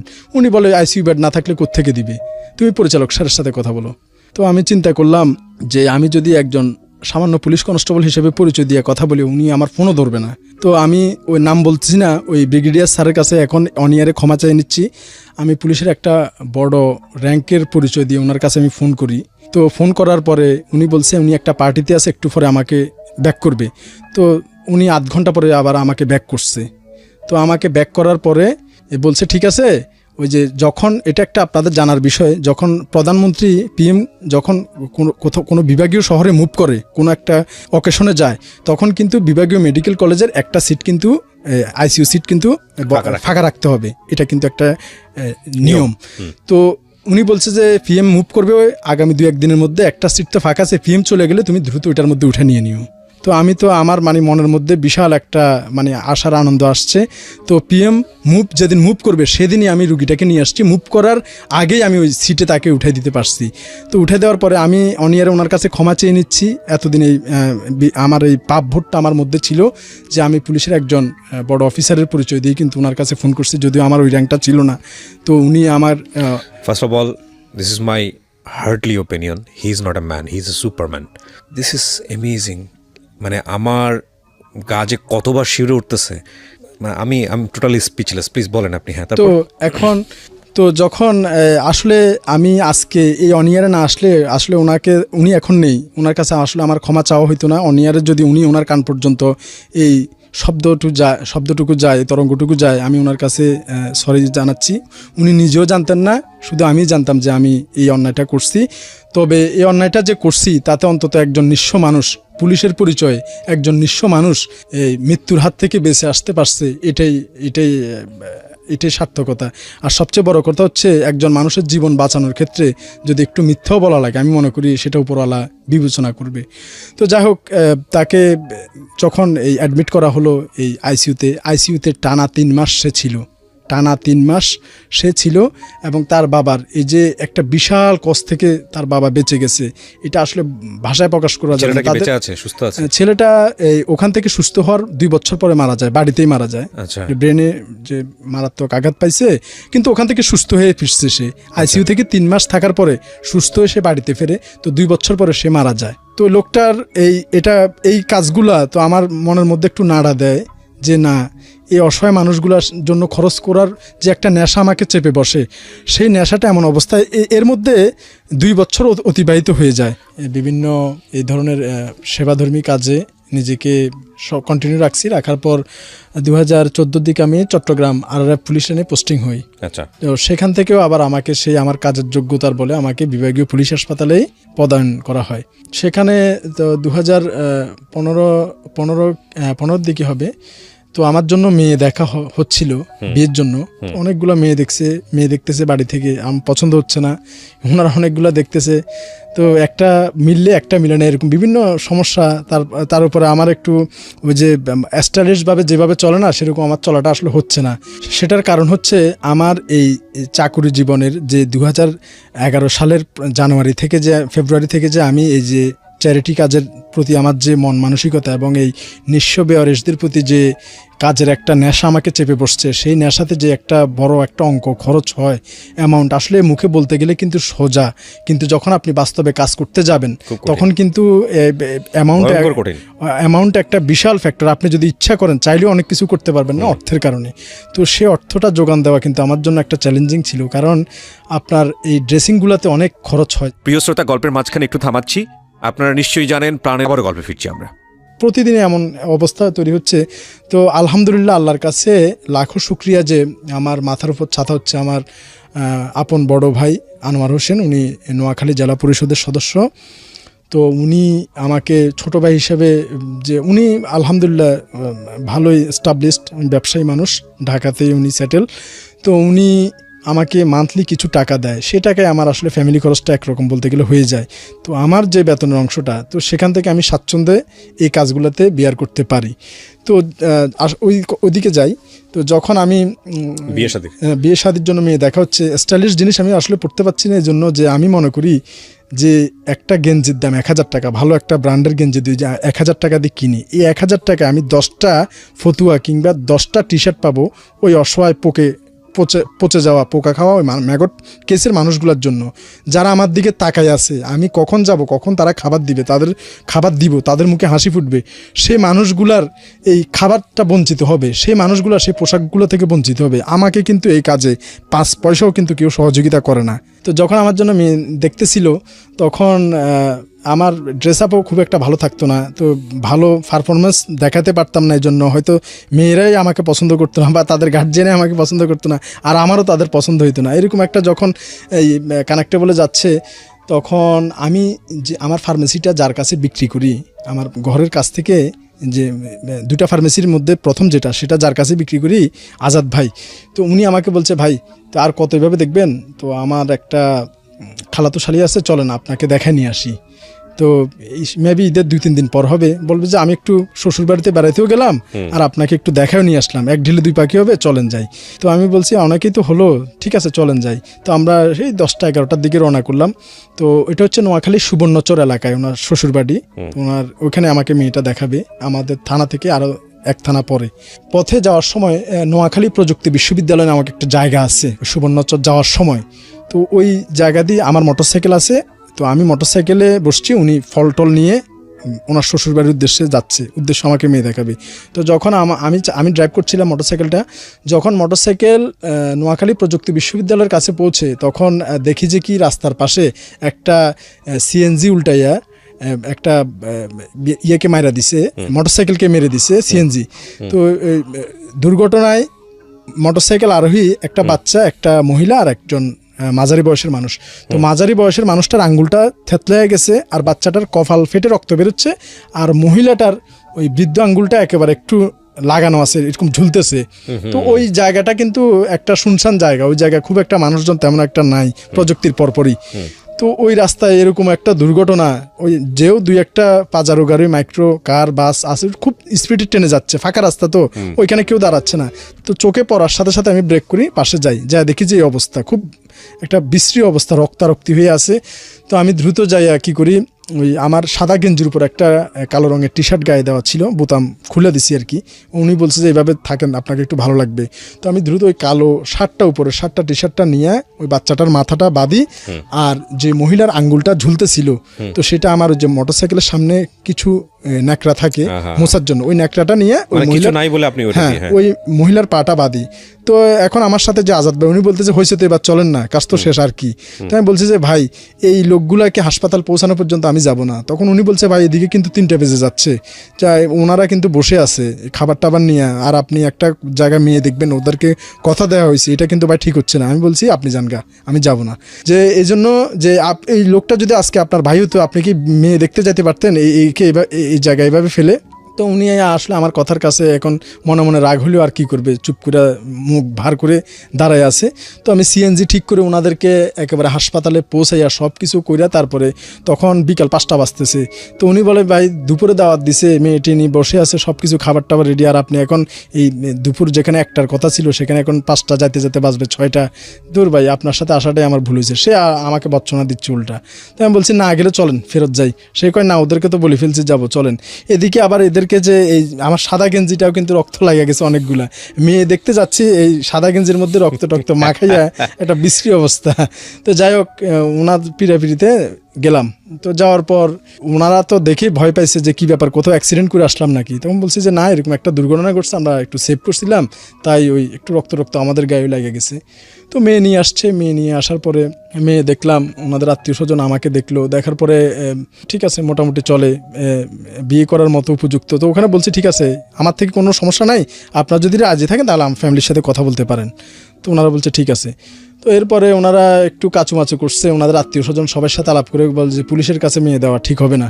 তো এরকম ওনারা বলছিল যে, তারপরও ওই যেহেতু আমার ওই যে দোকানটা যিনি নিচ্ছে আজাদ ভাই, উনি বলছে ওই মেয়ের বাবাকে বলছে তারপর আপনার একবার ছেলেটা যেখানে চাকরি করে সেখানে একটু খোঁজখবর নেন না, না দিলে না দিবেন, কিন্তু অন্তত একটু যান না, সে যখন আসছে আপনারা একটু যান, যায় ওইখানে শেষ করে দেন। মেয়ের বাবা তার আত্মীয় স্বজন নিয়ে আমি যেখানে চাকরি করি বিভাগীয় পুলিশ হাসপাতাল, ওইখানে যায়। যাওয়ার পরে ওইখানকার যে তত্ত্বাবধায়ক পরিচালক স্যার রসুল স্যারের কাছে যখন ওনারা যায়, যাওয়ার পরে স্যার বলছে যে এ আমার আপন ছোট ভাই, এরপরে যদি আপনাদের কোনো কথা বলার থাকে তাহলে আমার সাথে বলেন। যে একজন পরিচালক, একজন তত্ত্বাবধায়ক, একজন সুপারিনটেন্ডেন্ট কখন তার একজন স্টাফকে তার ছেলে বলে পরিচয় দেয়, সেটা আসলে আপনারাও বুঝতে পারছেন যে কতটুকু আপন হতে পারলে, কতটুকু ভালোবাসা এবং কাজ দিয়ে মুগ্ধ করতে পারলে একজন অফিসের প্রধান তার কলিগকে বা তার জুনিয়রকে বা তার স্টাফকে এতটুকু সম্মান বা এতটুকু মায়ের স্থানে রাখতে পারে। তো যাই হোক, ওনার ব্যবহারে এবং ওনার কথাবার্তা আচরণে মুগ্ধ হয়ে পরে ওনারা রাজি হয় এবং বিয়েটা হয়। বিয়ে হওয়ার পরে তো আমার ওয়াইফের একটা আবদার ছিল, গ্রামের মেয়ে, কিন্তু তার একটা আবদার ছিল যে সে আমার সাথে একটু কক্সবাজার বেড়াতে যাবে। এটাকে যদি আপনারা হানিমুনও বলতে পারেন বা একটা বিয়ের প্রথম ট্যুরও বলতে পারেন, কিছু একটা বলতে পারেন। তো আমি আসলে সেটা এখনও করতে পারি নাই। আমার একটা 1.5 বছরের সন্তান আছে, আমি চাকরি করি, আমাদের 3 বছর, আমি 15 বছর চাকরি চলছে আমার, 3 বছর পর আমাদের একটা রিক্রিয়েশন ভাতা দেয় 15,000 টাকা, RRL বলা হয় এটাকে, ওইটা দেয় শুধু ভ্রমণ করার জন্য। তো আমি এটা অনেকবার পাইছি কিন্তু এখনও কাজে লাগাইতে পারি নাই। তো এখনও পর্যন্ত আমার ওয়াইফকে আমি নিয়ে কক্সবাজার তো দূরের কথা, এই আশপাশের কোথাও জেলা থেকে আমি ঘুরে নিয়ে আসতে পারি নাই। তো ও আমার উপর রাগ না, যে ও দেখতেছে আমি কি কাজ করতেছি। আজকে এই এখন আসল কথায় আসলাম, কেন আমি একটু স্মার্টনেস চলি না, সেটা হচ্ছে আজকে 10 বছর আমি কোনো নতুন শার্ট আমি কিনি নাই। এবং এটা আপনারা যদি যাচাই করতে চান, চট্টগ্রাম বিভাগীয় পুলিশ হাসপাতালের সমস্ত সিভিল স্টাফ, সমস্ত ডাক্তার, সমস্ত পুলিশ স্টাফ এবং আমার বাড়ির ফ্যামিলি মেম্বার এবং আত্মীয় স্বজন থেকে যদি আপনারা একটু জাস্টিফাই করেন, তাহলে আরও ক্লিয়ার পাবেন। 10 বছর আমার কোনো একটা নতুন শার্ট অথবা নতুন প্যান্ট নেই। আপনি প্রশ্ন করেন যে তাহলে তুমি চলো কিভাবে। আমার ইমিডিয়েট বড় ভাই, যেটা ইমিডিয়েট বড়, আমরা দুজনে সম্ভবত 1 বছরের বড় হব, ওর নাম হচ্ছে সুমন, বেলায়েত হোসেন সুমন, ও সোনাগাজী থানা আছে সাব ইন্সপেক্টর। সে তার ওয়াইফ জানে আমি চ্যারিটি কাজ করি, যে তাদের পুরনো কাপড়গুলো আমাকে দিয়ে দেয় যে আমি এগুলো অসহায়ের মধ্যে দিই। আসলে আমি অসহায়ের মধ্যে দিই না, ওইগুলো আমি নিজেই পরি। এবং এই সবচেয়ে বড় কথা হচ্ছে আমাকে আমার এই কাজগুলো যখন দৃষ্টিগোচর হয়, আমাদের মাননীয় কমিশনার স্যার যখন এটাকে একটু পরে বলছি, এটাকে যখন আনুষ্ঠানিকতা দেয়, তখন বিভিন্ন জায়গা থেকে আমাকে সম্মাননা দেওয়ার জন্য, যেমন চট্টগ্রাম ব্লাড ব্যাংক, তারপর চট্টগ্রাম আইনজীবী সমিতি, রেহানা খলিল ফাউন্ডেশন, সচেতন নাগরিক foundation, Chittagong range reserve force, এই সমস্ত জায়গা থেকে আমাকে সম্মাননা দেওয়ার জন্য, ক্রেস্ট দেওয়ার জন্য, ফুলের মালা দিয়ে বরণ করে কিছু বলার জন্য আমাকে তারা ইনভাইট করে। তো সেই সমস্ত জায়গায় আমার গায়ে দিয়ে যাওয়ার মতো একটা আমার কেনা ভালো শার্ট নেই।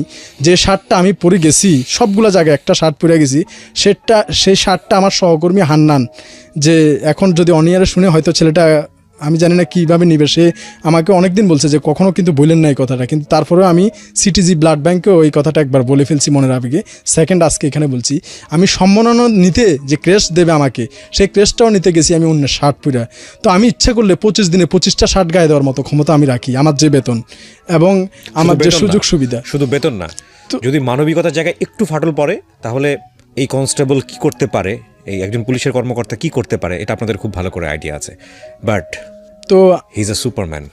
তো আমি এই আজ পর্যন্ত, আজকের এতক্ষণ পর্যন্ত, তো আমি এখানে একটা কথা বলে রাখি, আমি নতুনের মধ্যে পড়ছি। আমার বিয়ের সময় একটা শার্ট, একটা প্যান্ট, এক জোড়া জুতা, এটা আমি নতুনের মধ্যে পড়ছি। তাও সেটা আমার যে সহকর্মী যারা আছে তারা নিজেরা যে আমাকে নিয়ে দিছে, আমি নিতাম না। আমি পুরনগুলোর একটু ইস্ত্রি করে চালাই নিয়ে যেতে পারতাম, যে পাঞ্জাবি আর শেরওয়ানি তো ভাড়া করা, আর বাসায় আসি তো আমি আগেরগুলো পড়লে কেউ দেখতেছে না। আমি আমার শ্বশুরবাড়ি বা আত্মীয় শেরওয়ানি ভাড়া ছিল? জি, আমার শেরওয়ানিটা ভাড়া ছিল। বলেন ভাই। তো শেষে আমি কি করি, এই অবস্থায় যখন আমি চিন্তা করি যে আমি নতুন একটা শার্ট গায়ে দিব, আমি প্রথমে বলছি যে আমার একটা শার্টের দাম আমি 5টা ফতুয়া পাবো, আমার একটা ভালো প্যান্ট কিনতে 2000 টাকা খরচ যাবে। যদি আমি সেটা, আমাদের ওখানে ভালো ভালো টেইলার্স আছে, বস টেইলার্স আছে, এই যে ভালো ভালো বড় সাহেব, ছোট সাহেব, এই নামের অনেকগুলো ভালো ভালো টেইলার্স আছে। একটা ভালো প্যান্ট যদি আমি পরি 2000 টাকা যাবে, 2000 টাকা আমি 20টা লুঙ্গি পাবো। প্রতিদিন কিন্তু এই মানুষগুলো লুঙ্গি চেঞ্জ করতে হয়। তো এই কাজে কিন্তু আমাকে কেউ 5 টাকা দিয়ে সহযোগিতা করে না। তো আমি যখন দেখলাম যে প্রথম 2 বছর একাকি এরকম নিঃস্ব বেয়ারিশ অসহায় রুগীদের টানার পর, যখন দেখলাম যে আসলে রুগীর সংখ্যা তো বেড়ে যাচ্ছে, আর যখন ওই সজীব টিস্যুতে আসি, আমি লাল রঙের মাংস অথবা রক্ত যখন আমি খোঁজ পাই, ওই জায়গায় ঘষা মাজা করতে গেলে তখন রুগী কিন্তু চিৎকার চাচামি করে হাত পা ছুড়াছুড়ি করে। তো একার পক্ষে কিন্তু এটা করাও পসিবল হয়ে উঠতেছে না, আর অর্থ তো একটা বড় ফ্যাক্ট আছেই। তো সেই ক্ষেত্রে আমি কি করছি, আমার সমমনা এরকম কয়েকজনকে আমি ইনভাইট করি যে ভাই আসো আমার কাজটা একটু দেখো। তো তাদেরকে আমি নিজ খরচা নিয়ে যেতাম। মানে পুলিশেরই লোক? হ্যাঁ, অবশ্যই পুলিশের লোক, সিভিল কোনো অ্যাডজাস্ট নেই। তো তারাও পুলিশ পার্সন, মেডিকেল পার্সন, পুলিশের মেডিকেলের এমআই, মেডিকেল অ্যাসিস্ট্যান্ট। কারণ এই অন্য লোক নিয়ে আমার লাভ বুঝবে না। হ্যাঁ, বুঝবেও না। হ্যাঁ। তো এখন তাদেরকে নিয়ে যাইতাম, যাই বলতাম যে ভাই তোমরা দেখো, কিচ্ছু করা লাগবে না। তো তাদেরকে কয়েকদিন দেখাতাম নিজের টাকায়, তাদেরকে আমি নাস্তা করাতাম, তাদের রিক্সা ভাড়া দিতাম, এবং তাদের মোটামুটি তাদের পিছে একটা বিয়ার করতাম আমি। এরা কি সবাই আপনার পজিশনের, মানে কনস্টেবল? হ্যাঁ, সবাই কনস্টেবল। তো তারা যখন এরকম আমার সাথে 1 মাস যায়, তখন চিন্তা করে যে লোকটা এই ভালো কাজটা করতেছে, সে আমার পিছেও খরচ করতেছে, আমাকে তার পয়সা নাস্তা করাচ্ছে, আমাকে তার পয়সায় সিএনজি ভাড়া দিচ্ছে, তা আমাকে নিয়ে সে এদিক সেদিক যাচ্ছে, আমি কিন্তু তাকে 1 টাকাও খরচ করতে দিই না। তখন আস্তে আস্তে তার মানবিকতাটা খুলতে থাকে যে এই লোকটা যদি এত টাকা খরচ করতে পারে, আমি কেন পারবো না। তখন সে আমার সাথে আস্তে আস্তে 100, 200, 300 এভাবে করতে করতে এখন মাস গেলে তারা অনেক সময় 2 থেকে 5,000 টাকা পর্যন্ত আমার হাতে তুলে দেয়, এবং সেই টাকাটা কিভাবে খরচ হচ্ছে তারা নিজের চোখে দেখতে পারতেছে। তাদের টাকা তারা নিজের হাতে খরচ করছে। তো তাদের একটা অংশ থাকে আর আমার একটা সিংহভাগ অংশ থাকে। তো আমাদের এই টাকাটা তো 1 জন 2 জন করে এরকম বাড়তে বাড়তে আমার টিমে এখন সদস্য সংখ্যা 10 জনে দাঁড়াইছে। কিছুদিন আগেও 7 জন ছিল, এখন 10 জন হয়েছে। তো এই 10 জনের টাকা এবং আমার টাকা, এই টাকার অঙ্কটা অ্যাডজাস্ট করে আমরা কাজগুলা করি। আমাদের কোথাও থেকে কোনো অনুদান বা সরকারি কোনো সহায়তা আমাদের কাছে নাই। তবে যখন নগরীতে চট্টগ্রাম পুরো নগরী যখন এই খবরটা ছড়ায় পড়ে, সব জায়গা থেকে প্রতিদিন ফোন আসতে থাকে। তো এই সামান্য টাকায় কিন্তু সবাই দিলে, আপনি একটা জিনিস দেখেন, যদি এরা আমাকে 2000 টাকা করে দেয়, 10 দুগুণা 20,000, আমি দিলাম 10,000, 30,000, 30,000-এ কিন্তু কাভার হচ্ছে না, প্রতিদিন রুগীর কল আসছে। তো আমি একটা বিপদে পড়ে গেছি যে না গেলেও আবার মানে কি ধরনের একটা অন্যরকম দেখা যাচ্ছে যে এতদিন করে এখন আর রেসপন্স করছি না। তো আমি একটা দ্বিধাদ্বন্দ্বে পড়ে আমি কি করছি, আমাদের গ্রান্ট কল্যাণ সবাই CMP police commissioner Mahbubur Rahman BPM PPM স্যারকে জানাই। আমি স্যার সম্পর্কে জানি, স্যার অত্যন্ত মানবিক একজন মানুষ। তো ওনার সাথে আমাদের আরও যে কর্মকর্তারা আছে, আমাদের ডিসি হেডকোয়ার্টার আমির জাফর স্যার, আমাদের অতিরিক্ত কমিশনার আমেনা বেগম স্যার, ওনারাও যথেষ্ট মানবিক চ্যারিটি কাজ করে। তো আমি চিন্তা করলাম যে না, এখন মোক্ষম সুযোগ কথা বলার, এখন যে স্যাররা আছে ওনারা অত্যন্ত মানবিক। তো আমি আমাদের কমিশনার স্যারকে সমস্ত অদ্যপান্ত খুলে বলি যে স্যার এরকম একটা সমস্যা হয়ে দাঁড়াচ্ছে, এখন কি করা যায়। তখন স্যার সেটার একটা সুন্দর মানবিক সমাধান করে দিয়েছেন যে এটা বাংলাদেশ পুলিশে প্রথম মানবিক ইউনিট, একটা নতুন ইউনিট সংযোজন করলো উনি। যে এই ইউনিটের কাজই হচ্ছে, আপনাকে আমি ইউনিটের একটা কাগজও আপনার হাতে দিছি।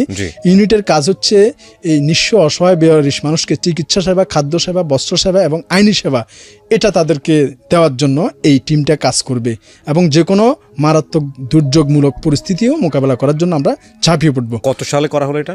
এটা 2019 সালের ডিসেম্বর মাসে আনুষ্ঠানিকভাবে স্বীকৃতি দেয়। জি, আনুষ্ঠানিকভাবে স্বীকৃতি দেয়। কিন্তু বিগত 10 বছর আমি এবং আমার টিম, প্রথম 2 বছর একা, পরের 7 বছর। শুরু করছেন কত সালে? আমি শুরু করছি 2011 সালের প্রথম দিকে। মানে আপনি টানা 10 বছর একা একা করেছেন, আর টিমের এই 10 জনকে নিয়ে করেছেন? হ্যাঁ, 10 জন আসছে 2 বছর পরে। 2 বছর এই ওনারা বদলি হয়নি কোথাও? হ্যাঁ, প্রথম যে 4-5 জন ছিল ওরা বদলি হওয়ার পরে অন্য 4-5 জন আসছে, এভাবে আর কি। আচ্ছা আচ্ছা আচ্ছা। তো এভাবে এখন পর্যন্ত 10 জনে আছে। তো 10 বছর টেনে নেওয়ার পরে পুলিশ ডিপার্টমেন্ট থেকে একটা স্বীকৃতি দেওয়া হলো। জি, এটাকে মানবিক পুলিশ ইউনিট স্বীকৃতি দিয়ে একটা নতুন ইউনিট খোলা হলো শুধুমাত্র অসহায় নিঃস্ব দুস্থ বেওয়ারিশদের জন্য। ওকে। তো এটা আসলে কার উদ্যোগে হয়েছে, কোন পুলিশ অফিসার উদ্যোগে? এটা আমাদের মাননীয় CMP police commissioner Mahbubur Rahman BPM PPM sir. Thank you sir. আমরা এই অনুষ্ঠানের মধ্য থেকে আপনাকে স্যালুট জানাই যে at least you took some step, যেটা আলটিমেটলি একটা অর্গানাইজেশনাল ফ্রেমওয়ার্কে যুক্ত হচ্ছে, মেইন স্ট্রিমে যুক্ত হচ্ছে, কিন্তু রেজাল্টটা কি দাঁড়ালো একটু আগায় সামনের দিকে? তো এখন এই টিমের যে ব্যয়বার, এটার যে একটা খরচ প্রতিদিন কিন্তু এখন যে কোনো জায়গায় বেওয়ারিশ লোক দেখার সাথে সাথে বাংলাদেশ পুলিশের জরুরি সেবা 999-এ লোকজন ফোন দিচ্ছে। 999 সাথে সাথে ইনফর্ম করছে নিকটস্থ থানাতে। নিকটস্থ থানা আমাদের ব্যাপারে অবহিত আছে, তারা সাথে সাথে আমাদের মানবিক টিমকে নক করছে। নক করার 5 মিনিটের মধ্যে আমরা ঘটনাস্থলে পৌঁছে যাচ্ছি। এই 10 জনই সংখ্যা বেড়েছে? হ্যাঁ, 10 জনের মধ্যে যদি কারোর, এখানে একটা কথা বলে রাখা উচিত, তো এই টিমটা হয়েছে আমাদের ডিউটির পাশাপাশি আমরা কাজ করি। আমাদের যে পুলিশের যে কাজগুলা, রুটিন যে কাজগুলা, সেটা করার পর আমাদের যে বাকি অবসর সময়টা, সেটাই ইউনিটে এই সময়টা দেবে। তার মানে এটা না যে আমাদের সারাদিনের কাজ এটা না কিন্তু। আচ্ছা আচ্ছা, মানে আলটিমেটলি আপনার পুলিশি ডিউটি করার পরে বাকি সময়টা হচ্ছে ওটা যেটা আপনি দিবেন, এটা এখানে কাউন্ট হচ্ছে না? না, এটা কাউন্ট হবে না। তো এটা কারণ, এবং এটা আপনার কোনো পুলিশ সদস্যকে বাধ্য করা যাবে না, সে চাইলে এটা উইলিংলি করতে পারে, না চাইলে না। হ্যাঁ, না, বাধ্য করা যাবে না। কিন্তু আমার টিমে যারা আছে তারা অত্যন্ত মানবিক। যখনই ফোন দেওয়ার সাথে সাথে তারা কখনো যে কথা বলে না যে আমার একটু কাজ আছে, সাথে সাথে তারা রেসপন্স করে। কতজন আছে এখন? এখন 10 জন। আমরা পুরো চট্টগ্রাম নগরীর প্রতিদিন ফোন আসছে আমাদের কাছে, এবং আমরা সাথে সাথে রেসপন্স করতেছি, এবং প্রতিদিনই একটা খরচের অ্যামাউন্ট আমাদের দাঁড়িয়ে যাচ্ছে।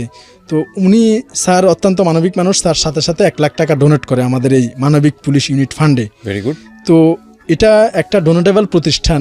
এখন পর্যন্ত এটা সরকারি কোনো অনুদানে এটা চালানো হয় না যে সরকার থেকে টাকা আসে, এরকম না। এটা ডোনেটেবল একটা ফান্ড। তো যারা এই ব্যক্তিগত ইচ্ছা থেকে আগ্রহী যে আমরা এই সমস্ত নিঃস্ব বেওয়ারিশ মানুষদের একবেলা খাবারের পয়সা দেব, কিংবা তাদের চিকিৎসার ব্যয়ভার বহন করব, কিংবা এই নিঃস্ব মানুষদের পাশে আমরা দাঁড়াতে চাই, যে ভালো প্ল্যাটফর্ম পাচ্ছি না, এখন যেহেতু একটা প্ল্যাটফর্ম আছে, এই প্ল্যাটফর্মে সাপোর্ট দিতে চাই। সাধারণ মানুষ চাইলেও এখানে পার্টিসিপেট করতে পারে? যে কোনো মানুষ, যে কোনো সমাজের যে কোনো শ্রেণী পেশার মানুষ ইচ্ছা করলে আমাদের এই ডোনেটেবল ফান্ডে অংশগ্রহণ করতে পারবে। সেটা সশরীরে এসে হোক, বা কিংবা আমাদের কমিশনার স্যারের মাধ্যমে হোক, বা কিংবা আমাদের অবহিত করে আমাদের মাধ্যমে হোক, যে কোনোভাবে ইচ্ছা করলে সে আমাদের এক্সেলেন্ট এই এক্সেলেন্ট কাজের সাথে সম্পৃক্ত হতে তো পারে। যারা হেল্প করে তাদের তো একটা প্রশ্ন থেকেই থাকে যে তার হেল্পটা প্রপারলি ব্যয় করা হচ্ছে কিনা, সেক্ষেত্রে আপনারা কি করেন? সেক্ষেত্রে আমরা আমাদের যে নতুন একটা, আগে তো এটা আমরা গোপনে করতাম, কিন্তু এখন এটা যেহেতু একটা ইউনিট ঘোষণা হয়েছে, আমরা এটা আমাদের কাজের যে কাজটা হচ্ছে সেটার একটা ভিডিও আমরা রাখি আমাদের পেজের জন্য। তো ভিডিওটা রাখার দুটো উদ্দেশ্য।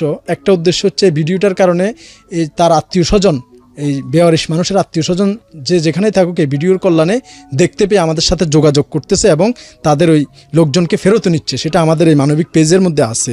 তো আরেকটা হচ্ছে আমাদের অফিসিয়াল কিছু দায়বদ্ধতা আছে, যেমন আপনি যদি আমাদের ফান্ডে 1 লাখ টাকা দান করেন, আপনার টাকাটা কিভাবে খরচ হইলো সেটা আপনি এই ভিডিওগুলোর মাধ্যমে দেখতে পাবেন, যে কোথায় কোথায় আপনার টাকাটা ব্যয় হচ্ছে। আপনারা ভিডিওর মাধ্যমে এটা বলে দেন যে আপনার টাকায় কি কেনা হলো এবং কোথায় খরচ করে হলো, সেটা আপনি নিজ চোখে এই ভিডিওর মাধ্যমে দেখতে পাবেন। এই ভিডিওর কমেন্ট সেকশনে গিয়ে দেখবেন যে আমি ডেসক্রিপশন, একটা হচ্ছে ইউটিউবে যদি আপনি দেখেন তাহলে দেখবেন যে ইউটিউবের ডেসক্রিপশন বক্সে ওনার যে আইডির কথা উনি বারবার বলছেন সেটা লিঙ্ক দেওয়া আছে, এবং যদি আপনি ফেসবুকে দেখে থাকেন তাহলে দেখবেন ফেসবুকের আমার প্রথম যে কমেন্টস সেখানে ওনার আইডিগুলোর লিঙ্কগুলো দেওয়া আছে, আপনারা ওখানে গেলে পারবেন।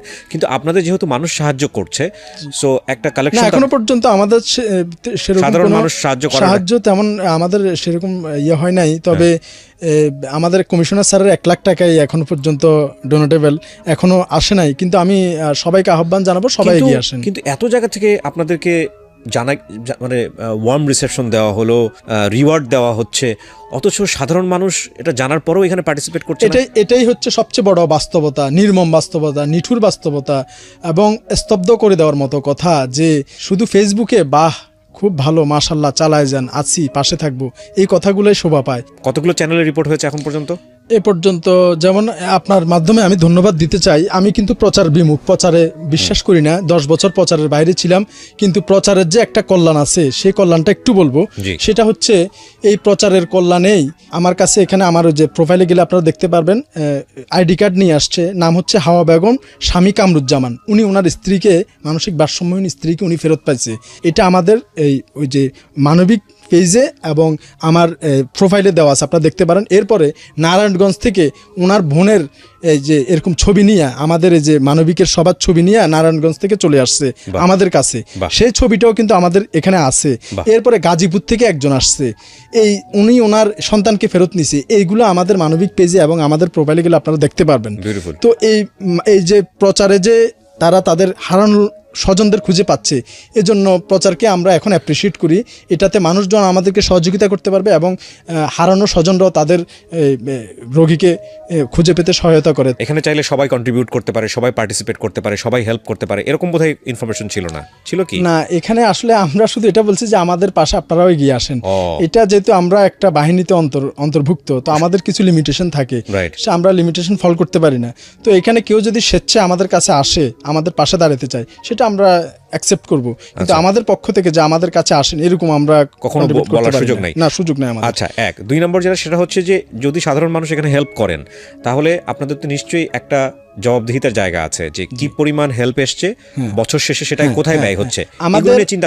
আমাদের আমরা মানবিক ইউনিটে আমরা রোস্টার মেনটেন করি, আমাদের আয় ব্যয়ের হিসাব আছে, আমাদের কত টাকা ডোনেট আসছে। ফেব্রুয়ারি থেকে আমরা আমাদের এই খাতা চালু করছি, কত টাকা কে কোথায় কখন ডোনেট করছে, তারিখ সময় সহ টাকার অ্যামাউন্ট, এবং আমাদের প্রতিদিন কোথায় কার পিছে কীভাবে কত টাকা খরচ হয়েছে, আমাদের আয় ব্যয়ের দুটা হিসাবেই খুব স্বচ্ছভাবে আমরা এটা। গভর্নিং বডি আছে যে ইনি হচ্ছেন সবচেয়ে বড়। আপনাকে অলরেডি আমি একটা দিছি, আমাদের যে কমিটির একটা দিছি, আপনি একটু বলেন, আমার কাছে তো এসেছে। আমাদের যে সভাপতি হচ্ছে ডিসি হেডকোয়ার্টার স্যার সিএমপির, তারপরে এডিসি স্যাররা আছে, এসি স্যাররা আছে, ইন্সপেক্টর স্যাররা আছে, এবং সর্বশেষ টিম লিডার হিসেবে আমিও আছি এই গভর্নিং বডিতে। তো এখানে অস্বচ্ছতা হওয়ার প্রশ্নই আসে না এখানে। বিউটিফুল। অনেকেই মনে করেন যে এটা পুলিশের দায়িত্ব। প্রথম কথা হচ্ছে ওনারা দায়িত্ব থেকে বাইরে নন, ওনারা দায়িত্ব পালন করেছেন, কিন্তু যে দায়িত্বটা ওনারা করেছেন সেটা হচ্ছে এক্সট্রা অর্ডিনারি দায়িত্ব, এবং সেই এক্সট্রা অর্ডিনারি দায়িত্ব হচ্ছে বাংলাদেশ সরকারকে তারা যে স্যালারিটা পান সেই স্যালারির বিনিময়ে যতটুকু পরিশ্রম দেবার কথা ততটুকু দেবার পরে মানুষ হিসেবে যতটুকু ভেতর থেকে এসছে সেটা আসলে কোনো টাইম লিমিটেশন নয়। যে বললো না রাতের বেলা ঘুমোতে পারিনি, বিয়ে করতে গেছি রক্তমাখা শার্ট নিয়ে, কিংবা বিয়ে করার পর আজ পর্যন্ত বউকে হানিমুনে নিয়ে যেতে পারিনি কটা টাকার অভাবে, এটা হচ্ছে মানুষের দায়িত্ব, এবং এইটার আসলে কোনো টাইম লিমিটেশন থাকে না। তো ওই জায়গাটায় আপনি কখনোই বলতে পারেন না যে এটা পুলিশের দায়িত্ব। এই জায়গাটায় পুলিশ মানবিকতার চূড়ান্ত পর্যায়ে পৌঁছালে যেটা হয়, যেটা আসলে চিন্তা করা যায় না, সেই জায়গাটায় আপনি দেখেন 10 জন আমি দেখি 10,000, আমি দেখি 10 লাখ। কারণ আমি বিশ্বাস করি এটাকে যদি পৃষ্ঠপোষকতা করা হয়, এটাকে যদি সাপোর্ট করা হয়, এটাকে যদি উৎসাহ দেওয়া হয়, তাহলে আজকে যে সাখোয়াত এখানে একজন বসে আছে, এরকম অসংখ্য সাখোয়াত পুলিশে তৈরি হবে, এবং শুধু পুলিশে না, বিভিন্ন সেক্টরে তৈরি হবে। এবং আমি স্বপ্ন দেখতেই পারি, আপনারাও দেখতে পারেন, যে একটা সময় রাস্তায় বেওয়ারিশ মানুষ পড়ে থাকবে না। একটা সময় মানুষে পচন ধরলে আমরা নাকে রুমাল চেপে রাস্তা দিয়ে হেঁটে যাব না। আমাদের এই সেন্সগুলো খুবই জরুরি। আমি বারবার বলতে চাই, আমার বহুবার আজকে এই গল্পটা শুনতে গিয়ে আমি ভেতরে ভেতরে কেঁদেছি, কজ আই ক্যান ভিজুয়ালাইজ। উনি যখন বলতেছিল পুলিশের একজন কনস্টেবল ক টাকায় বা বেতন পান তিনি তার জায়গা থেকে যা করেছেন লাস্ট 10-12 ইয়ার্স, এটা সাধারণ মানুষের পক্ষে করা সম্ভব নয়। সে কারণেই আজকের এই এপিসোডটাকে আমি বলতে চাই Superman episode. He is not only man, he is a Superman. Sakhawat ভাই, আমার এই অনুষ্ঠান শুনে অনেকেই আপনাকে হেল্প করতে চাইবে, আপনার এই প্রতিষ্ঠানকে হেল্প করতে চাইবে। আমি যতদূর জানি এই ডিপার্টমেন্টের নাম এখন মানবিক পুলিশ। জি, মানবিক রাইট। পুলিশ। তো এই মানবিক পুলিশকে হেল্প করতে চাইবে। হেল্প করার প্রসেসটা কি আপনি আমাকে একটু বলেন। হেল্প করার প্রসেস হচ্ছে আপনি যে কোনোভাবে পারেন। যেমন এক নাম্বার হচ্ছে আপনি সরাসরি আমাদের সিএমপি কমিশনার স্যারের সাথে যোগাযোগ করে বা নিজে সরাসরি গিয়ে চেকের মাধ্যমেও দিতে পারেন। দ্যাট উইল বি এক্সেলেন্ট, এ ব্যাপারে কোনো সন্দেহ নাই। কারণ ওইখানে দেওয়া মানে হচ্ছে আপনি সর্ব ধরনের সহায়তা পাবেন। ওনারা যে কেসটা নিয়ে লড়েন সেখানে আইনি সহায়তা পাচ্ছেন, মেডিকেল সহায়তা পাচ্ছেন, এবং সব ধরনের সহযোগিতা পাচ্ছেন, যেটা অনেক সময় আমরা আমাদের জায়গা থেকে পারি না। সুতরাং এই জায়গাটায় হেল্প করা মানে হচ্ছে একটা বেস্ট হেল্প। সো আমি যেটা করতেছি, যেটা হলো যে ভিডিওর কোনাতে আপনারা যদি দেখেন, একবারে শুরু থেকে শেষ পর্যন্ত আমি বেশ কয়েকটা নাম্বার দিয়ে রেখেছি, যে নাম্বারটি শওকত ভাইয়ের কাছ থেকে নেওয়া। এই মুহূর্তে আমি মুখে উচ্চারণ করতে পারছি না, পরবর্তীতে ভিডিও শেষ হলে ওনার কাছ থেকে আমি নাম্বারগুলো নিয়ে নিব। এই মুহূর্তে যেহেতু উনি প্রিপারেশন নিয়ে রাখেননি, সুতরাং আমি ওনার মুখ থেকে নিতে পারছি না। এই প্রত্যেকটি নাম্বারের সাথে উনি কানেক্টেড থাকবেন। আপনারা নিজেরা ওনার সঙ্গে যোগাযোগ করবেন, করে যদি আপনারা হেল্প করতে চান করবেন। আর এছাড়া উনি যে প্রসেস বললো, এটা খুঁজে বের করা বাংলাদেশে কোনো ব্যাপারই না। তো আমাদের স্যার যেভাবে ইন্ডিকেশন দিছে বা দিক নির্দেশনা দিছে, আমরা সেভাবেই চলি। তো সেই দিক নির্দেশন অনুযায়ী এটাই প্রকাশ পায় যে এটা যেহেতু এখন ডোনেটেবল ফান্ড, এটা যেহেতু কোনো সরাসরি সরকারি টাকা এখানে ইনভলভ নয়, তো এখানে যদি সমাজের সচেতন যে কোনো মানুষ এই নিঃস্ব বেওয়ারিশ অসহায়দের পাশে, আমি মনে করি এখানে অংশগ্রহণ করা, সরাসরি অংশগ্রহণ করা। তো আপনি নিজে আমাদের প্রতিদিনের কাজগুলো আমাদের পেজে ভিডিওতে দেখতেও পারবেন, এবং জবাবদিহিতার স্কোপ আছে। যে কোনো সময় আপনি জানতে পারবেন যে আপনি মানে কোন সময় কত টাকা দিচ্ছেন এবং সেটা কোন কাজে ব্যয় হয়েছে এবং কিভাবে আমাদের খরচটা হয়েছে। আর আমাদের যেহেতু একটা গভর্নিং বডি আছে, তো এখানে আমরা মোটামুটি একটা স্বচ্ছতা এবং জবাবদিহিতার মধ্যে থাকি। আপনার এখন যে নাম্বারটা আছে, যেটা আপনি দিতে চাচ্ছিলেন এই মুহূর্তে, ওই নাম্বারটা আপনি বলতে পারবেন? আপনি চাইলে অনের একটু বলেন এটা। হ্যাঁ, প্লিজ। আমার মোবাইল নাম্বার হচ্ছে 01856094092। আরেকবার বলেন। 01856094092। আপনি এই যে নাম্বারটা দিলেন, এটা আপনার পার্সোনাল নাম্বার? জি, পার্সোনাল নাম্বার। এটাতে কিন্তু বিকাশ করা নেই। আপনি এই নাম্বারে আমাদের সাথে যোগাযোগ করলে, আমরা সবাই, আমার টিমের লোকজন কিন্তু আমরা একই ব্যারাকে থাকি। আচ্ছা। তো আমরা, আপনি টাকাটা কিভাবে দিবেন বা কোনভাবে দিবেন, কিভাবে দিবেন, আমরা আমাদের সিনিয়র স্যারদের সাথে আলাপ করে, আপনি না আসতে পারলে আপনার প্রতিনিধির থেকে আমরা গ্রহণ করব, বা আপনার টাকাটা আমরা বুঝে পাইছি আমাদের সিনিয়র স্যার দ্বারা আপনাকে এনশিওর করাবো। এই ধরনের একটা প্রসেসিং মোটামুটি হবে। আপনি যোগাযোগ করলে আমরা আপনাকে এনশিওর প্রসিডিউর বলে দিব, প্রসিডিউরটা বলে দিতে পারবো। ওকে, তাহলে এই একটা নাম্বারই থাকলো আমার পুরা ইয়েতে। আমি ভিডিওতে একটা নাম্বারই দিলাম, বাট এখানে একটা সতর্কতা আছে। সেটা হচ্ছে আপনার এই নাম্বার আগামী কয়েক মাসের জন্য যে পরিমাণ ফোন আসবে, এখান থেকে আপনি আবার আমাকে বদদোয়া দিয়েন না যে ভাই আমি তো না, আসলে না, আমরা তো মানুষের সেবার জন্যই আছি। আসলে এখানে একটা কথা বলতে কি, আমি আমার জিবি ফান্ডে কিন্তু খুব একটা বেশি জোর দেওয়া যায় না। আমি 2বার টাকা তুলছি অসহায়দের জন্য। আমার কোথাও কিন্তু জমানো 5 টাকা নেই। আমার 15 বছর সার্ভিস জীবনে আমি কিন্তু কোথাও, আমার এখন যে ব্যাংক অ্যাকাউন্টটা আছে, স্যালারি অ্যাকাউন্ট, আসলে কি বলবো, আমার বেতনের পুরো টাকাটাই তো আসলে এভাবেই চলে যায়। আমার ভাই যেটা দেয় সেটা আমার ফ্যামিলি মেনটেন করি, আর আমার বেতনের টাকাটা এটা আমারও পিছনে চলে যায়। আর এই চ্যারিটি কাজ তো আছেই। আপনার ছেলে মেয়ে কয়জন? আমার একটা ছেলে, 1.5 বছর বয়স। আর আপনার ওয়াইফ আপনার এই কাজ নিয়ে কি বলে? আর প্রথম সে একটু রাগ করতো, যে রাগটা শুধু তার এটা যে তুমি একটা ভালো শার্ট কিনো না। উপর আল্লাহ একজন সাক্ষী, শুধু একটা কথা বলবো অনিয়ারে যারা আছে তাদের জন্য, যে আমার ওয়াইফ আমাকে 1000 বারের উপরে বলছে যে সে আমার কাছে খুব বেশি চায় না আমি যাতে একটা নতুন শার্ট গায়ে দিই। সে এতটুকু শুধু আমার কাছে চাইছে, কোথাও আমাকে ঘুরতে নিয়ে যাও। এই কথাটাকে যখন সে দেখছে যে আমি কি কাজ করতেছি, তখন সে শুধু আমার কাছে একটাই আবদার করতো যে তুমি একটা নতুন শার্ট গায়ে দাও। তো ঈদের দিন উপর আল্লাহ একজন সাক্ষী, আমি ঈদের দিন আজ পর্যন্ত একটা পাঞ্জাবি কিনি নাই। যদি এটা মিথ্যা কথা হয়ে থাকে তো এটা উপর আল্লাহ দেখতেছে যে এই আমি আমি মিথ্যা কথা বলছি কিনা। শুধু এটা বলবো যে আপনি বিশ্বাস করেন আমি আজ পর্যন্ত 2010 থেকে 2020 সালের ঈদে কোনোদিন একটা পাঞ্জাবি কিনি নাই। শুধু এটাই বলবো, এটাই হচ্ছে মানবিকতা। আমি কাউকে উদাহরণ দিতে চাই না, আমি আমাকে দিয়ে উদাহরণ দেব যে আমি কি করতেছি। আমি আল্লাহর কাছ থেকে আমার লাভ অবশ্যই একটা লাভ আছে, সেটা হচ্ছে আমি বিশ্বাস করি মানুষের গড়ায়ু 60 বছর, আমার অলরেডি 32 শেষ আর 28 আছে। তো আমি চলে যাব, তো চলে যাওয়ার পরে আমার যে নামাজ রোজা আমি করছি সেটা হতেও পারে নাও হতে পারে, এটা নিয়ে কোনো বিশ্বাস নেই। কিন্তু আমি এই কাজের জন্য আমি সরাসরি আল্লাহ থেকে আমি চাই নেব, আমি সরাসরি আল্লাহকে প্রশ্ন করব আমার এই কাজ নিয়ে কি দিবে আল্লাহ আমাকে সেদিন, আমি সেদিন চাই নেব আল্লাহ থেকে। এটাই আমার বেনিফিট, আল্লাহ নিশ্চয়ই আপনাকে বেনিফিটেড তো এটার জন্য আমি আমার এই মূলধন আমি এখানে ব্যয় করি এবং এটা আমার নেশা হয়ে গেছে, এটা আমি করে যাব যতদিন ইনশাআল্লাহ আল্লাহ তাআলা আমার প্রাণ রাখছে এই শরীরে। তো আমি যে ইন্সপায়ার যে কয়েকজন থেকে পাইছি তাদের কথা আসলে না বললেই নয়। যেমন চট্টগ্রামের কর কমিশনার বাদল সৈয়দ স্যার। ও বাদল সৈয়দ ভাই, তো আসসালামু আলাইকুম, ভালো আছেন আশা করি? উনি I know him, he is a very good guy.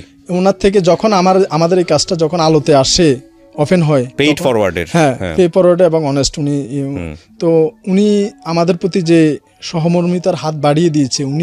ওনার অফিসে একদিন আমি যাই, উনি আমাকে যে মোটিভেশনটা ওনার থেকে আমি যেটা শুনি সেটা আমার সারা জীবনের পাথর হয়ে থাকবে। সেটা বলছে যে উনি আসছে খালি হাতে, যাবেও খালি হাতে, ওনার যে সম্পত্তি আসে সব চ্যারিটিতে চলে যাবে ওনার মারা যাওয়ার পর। তো এই যে এত বড় একটা মনের মানুষ, উনি আসলে আমাদের জন্য যে আইকনের জন্য ট্রাম্প লাগে না, বিল ক্লিন্টন লাগে না, আইকনের জন্য এই মানুষগুলো আমি মনে করি all the best, all the best, all the best. তো উনি যেটা বলে গেছে যে আসছি খালি হাতে, যাবো খালি হাতে। তো ওনার এই কথাটা আমি আমার ব্রেনে ওয়াশ করে নিছি যে আসলে সত্যি আমি আসছি খালি হাতে, যাবো খালি হাতে। তো আমি আমার একটি মাত্র বাচ্চা, আল্লাহ যদি আপনার দোয়া করবেন 1.5 বছর বয়স, ওর যদি হায়াত দেয় আল্লাহ, আমি ওকে কোরআনের হাফেজ বানাতে চাই। হাফেজ যদি বানাতে পারি, সে একটা মসজিদের ইমামতি করে তার জীবন সে পার করতে পারবে। আমার যাতে কোনো সম্পত্তি না থাকে এই দোয়াই করবেন আপনারা, আমিও যাতে যেভাবে খালি হাতে আসছি এভাবে খালি হাতে যেতে পারি, এই দোয়া আমার জন্য আপনারা করবেন। See his confident.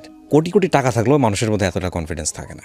The thing is that you want to be happy, মানে the thing is that you need to be happy in your life. First of all, জীবনে যদি কোনো এম থাকে তাহলে ঘুরে ফিরে এম একটাই, হ্যাপি হওয়া। আপনি যাই করেন না কেন, বাড়ি করেন, গাড়ি করেন, কোটি কোটি টাকার মালিক হন, যাই হন না কেন, মূলত হ্যাপি হওয়ার জন্য করছেন। ভুলটা আসলে সেখানেই আমরা করে ফেলি, হ্যাপি হওয়ার জায়গাটাকে আমরা জটিল করে ফেলি। হ্যাপি হওয়ার জায়গাটা আসলে জটিল না, হ্যাপি হওয়ার জায়গাটা খুব ইজি, খুব সস্তা। দেখেন আমি ওকে একটা প্রশ্ন করি, আপনি কি সুখী? হ্যাঁ আলহামদুলিল্লাহ, আমার কোনো ধরনের পিছুটান নেই, আমি কোনো পিছুটান মনে করি না।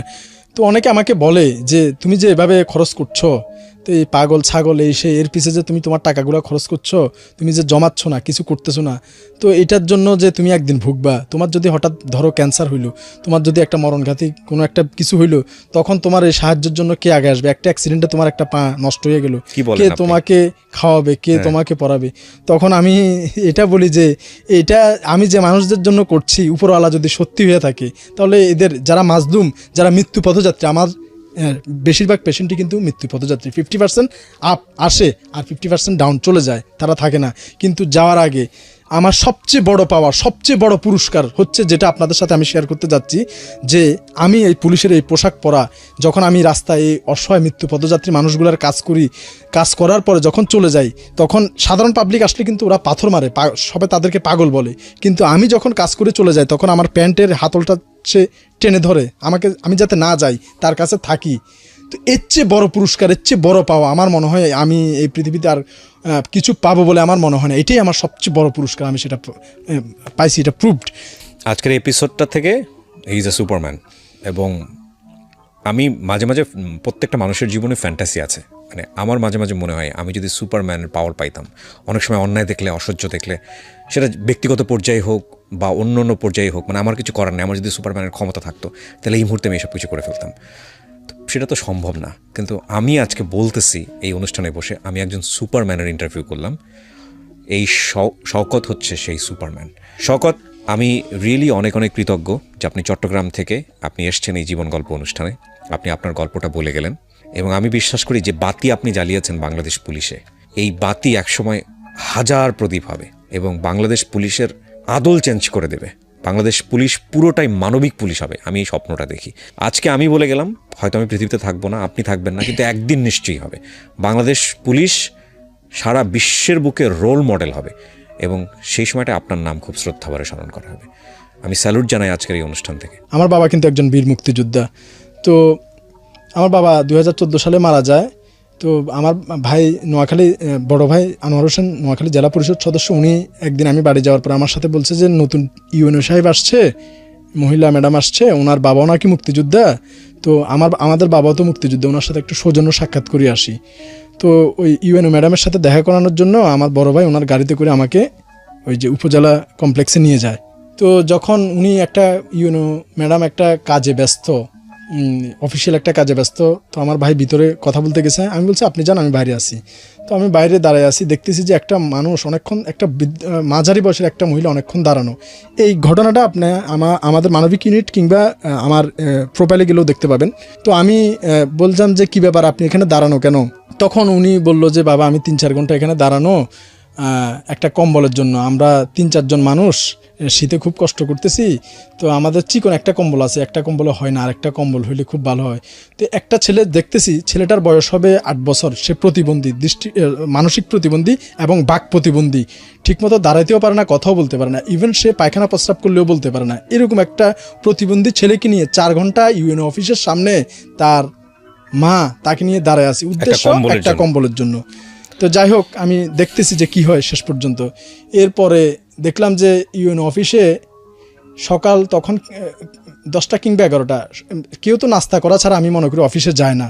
তো ওইখানকার অফিসাররা যারা আছে ভিতরে মিটিং করতেছে, সবাই কিন্তু আমার মনে হয় নাস্তা করে গেছে। তারপরেও সব জায়গায় অফিসিয়াল একটা ডেকোরাম আছে কিছু নাস্তা নিয়ে যাওয়া।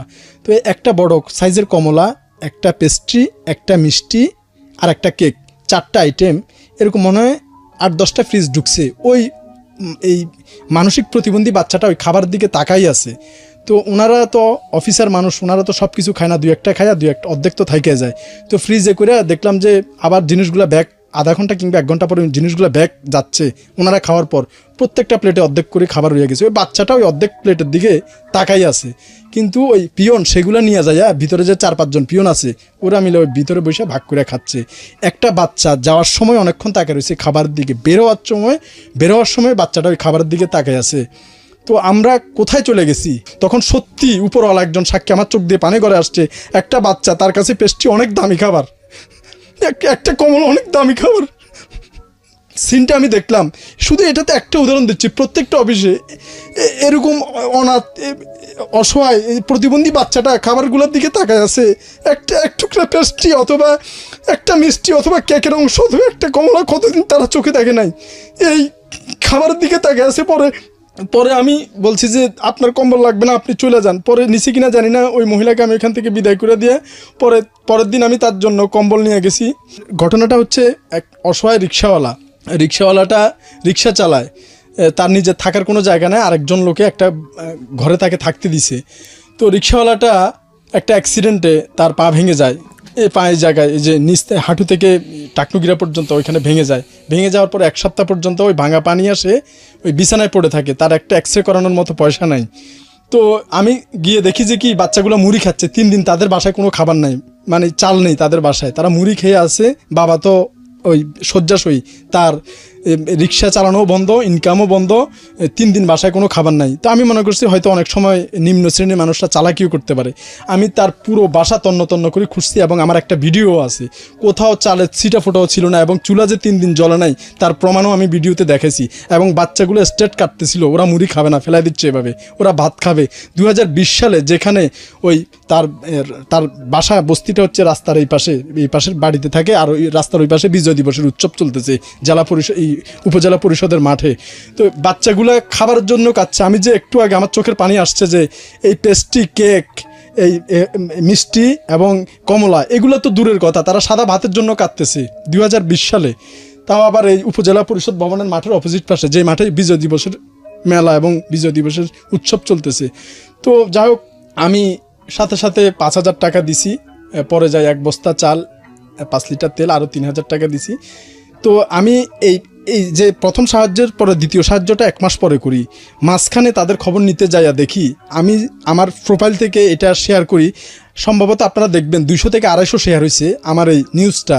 কিন্তু দুর্ভাগ্যজনক, আপনারা এখনও যোগাযোগ করতে পারেন নোয়াখালী কবিরহাট থানার উপজেলা পরিষদ ভবনের রাস্তার ঠিক অপোজিট পাশে রিক্সাওয়ালার নাম করিম মিয়া।